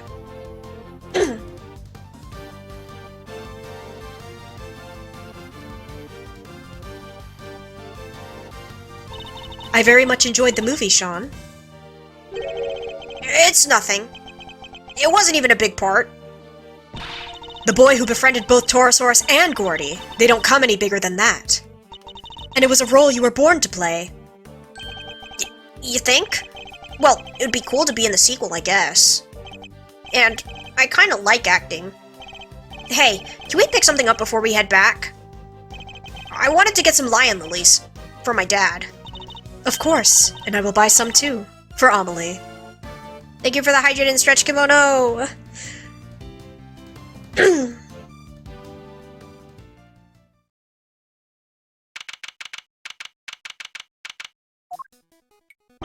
Phew! It's been a busy few days, huh, sir? Unbelievably so. How did so many important cases all come along at once? There's never a dull moment when I'm around. Guess I'm just lucky that way. Wait, so all this stuff happened because of you? No, Gummy, how could you say that? And yet, I don't think the good detective is entirely wrong.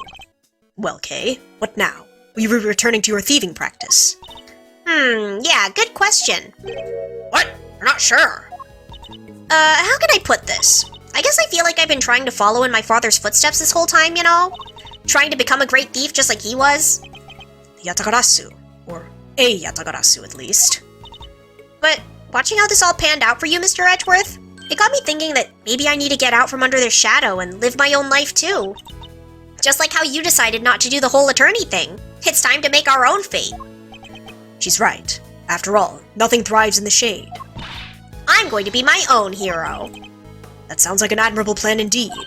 I won't be giving up the name, though. Can't not be the Yatagarasu, right? Whatever name you pick, you'll always be Kay to us, Kay. And you'll always be a hero. Aw, thanks, Gummy. You'll always be my Gummy, too. You bet I will, and I'll be doing my detective thing just as hard as always. So I'll be counting on you, sir. Yes, and I'll be counting on you too, detective.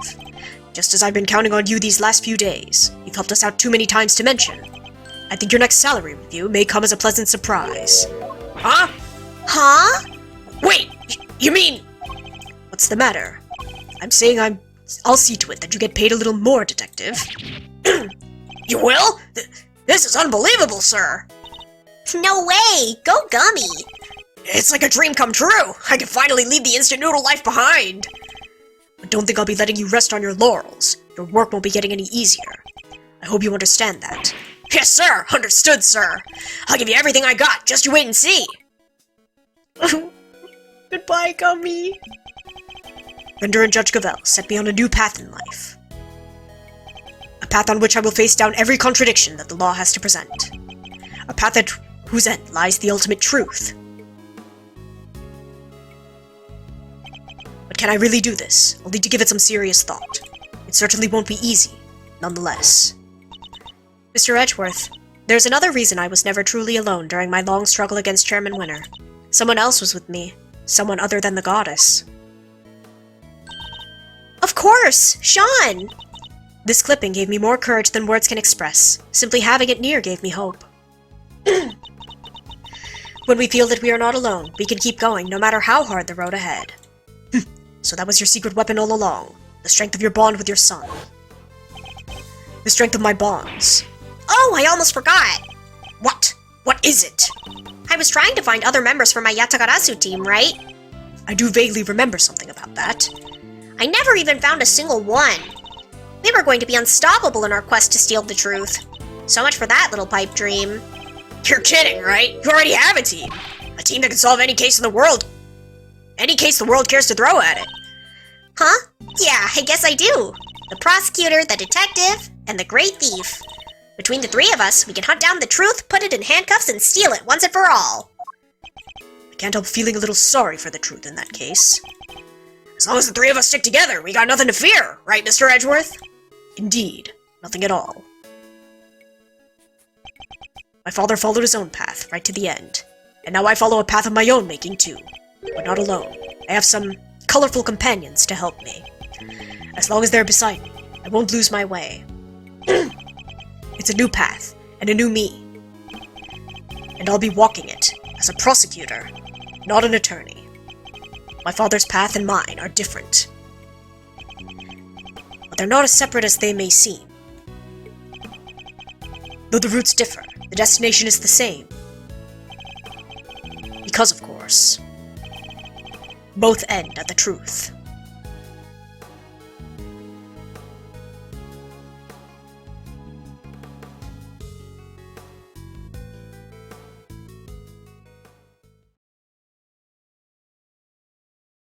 The end! Alright, and we're gonna have to end it here. My voice is dead and it's been 3 hours. But thank you guys so much for sticking with me through this, even if our bitrate was sus today. And I'll see you guys next time. Bye-bye!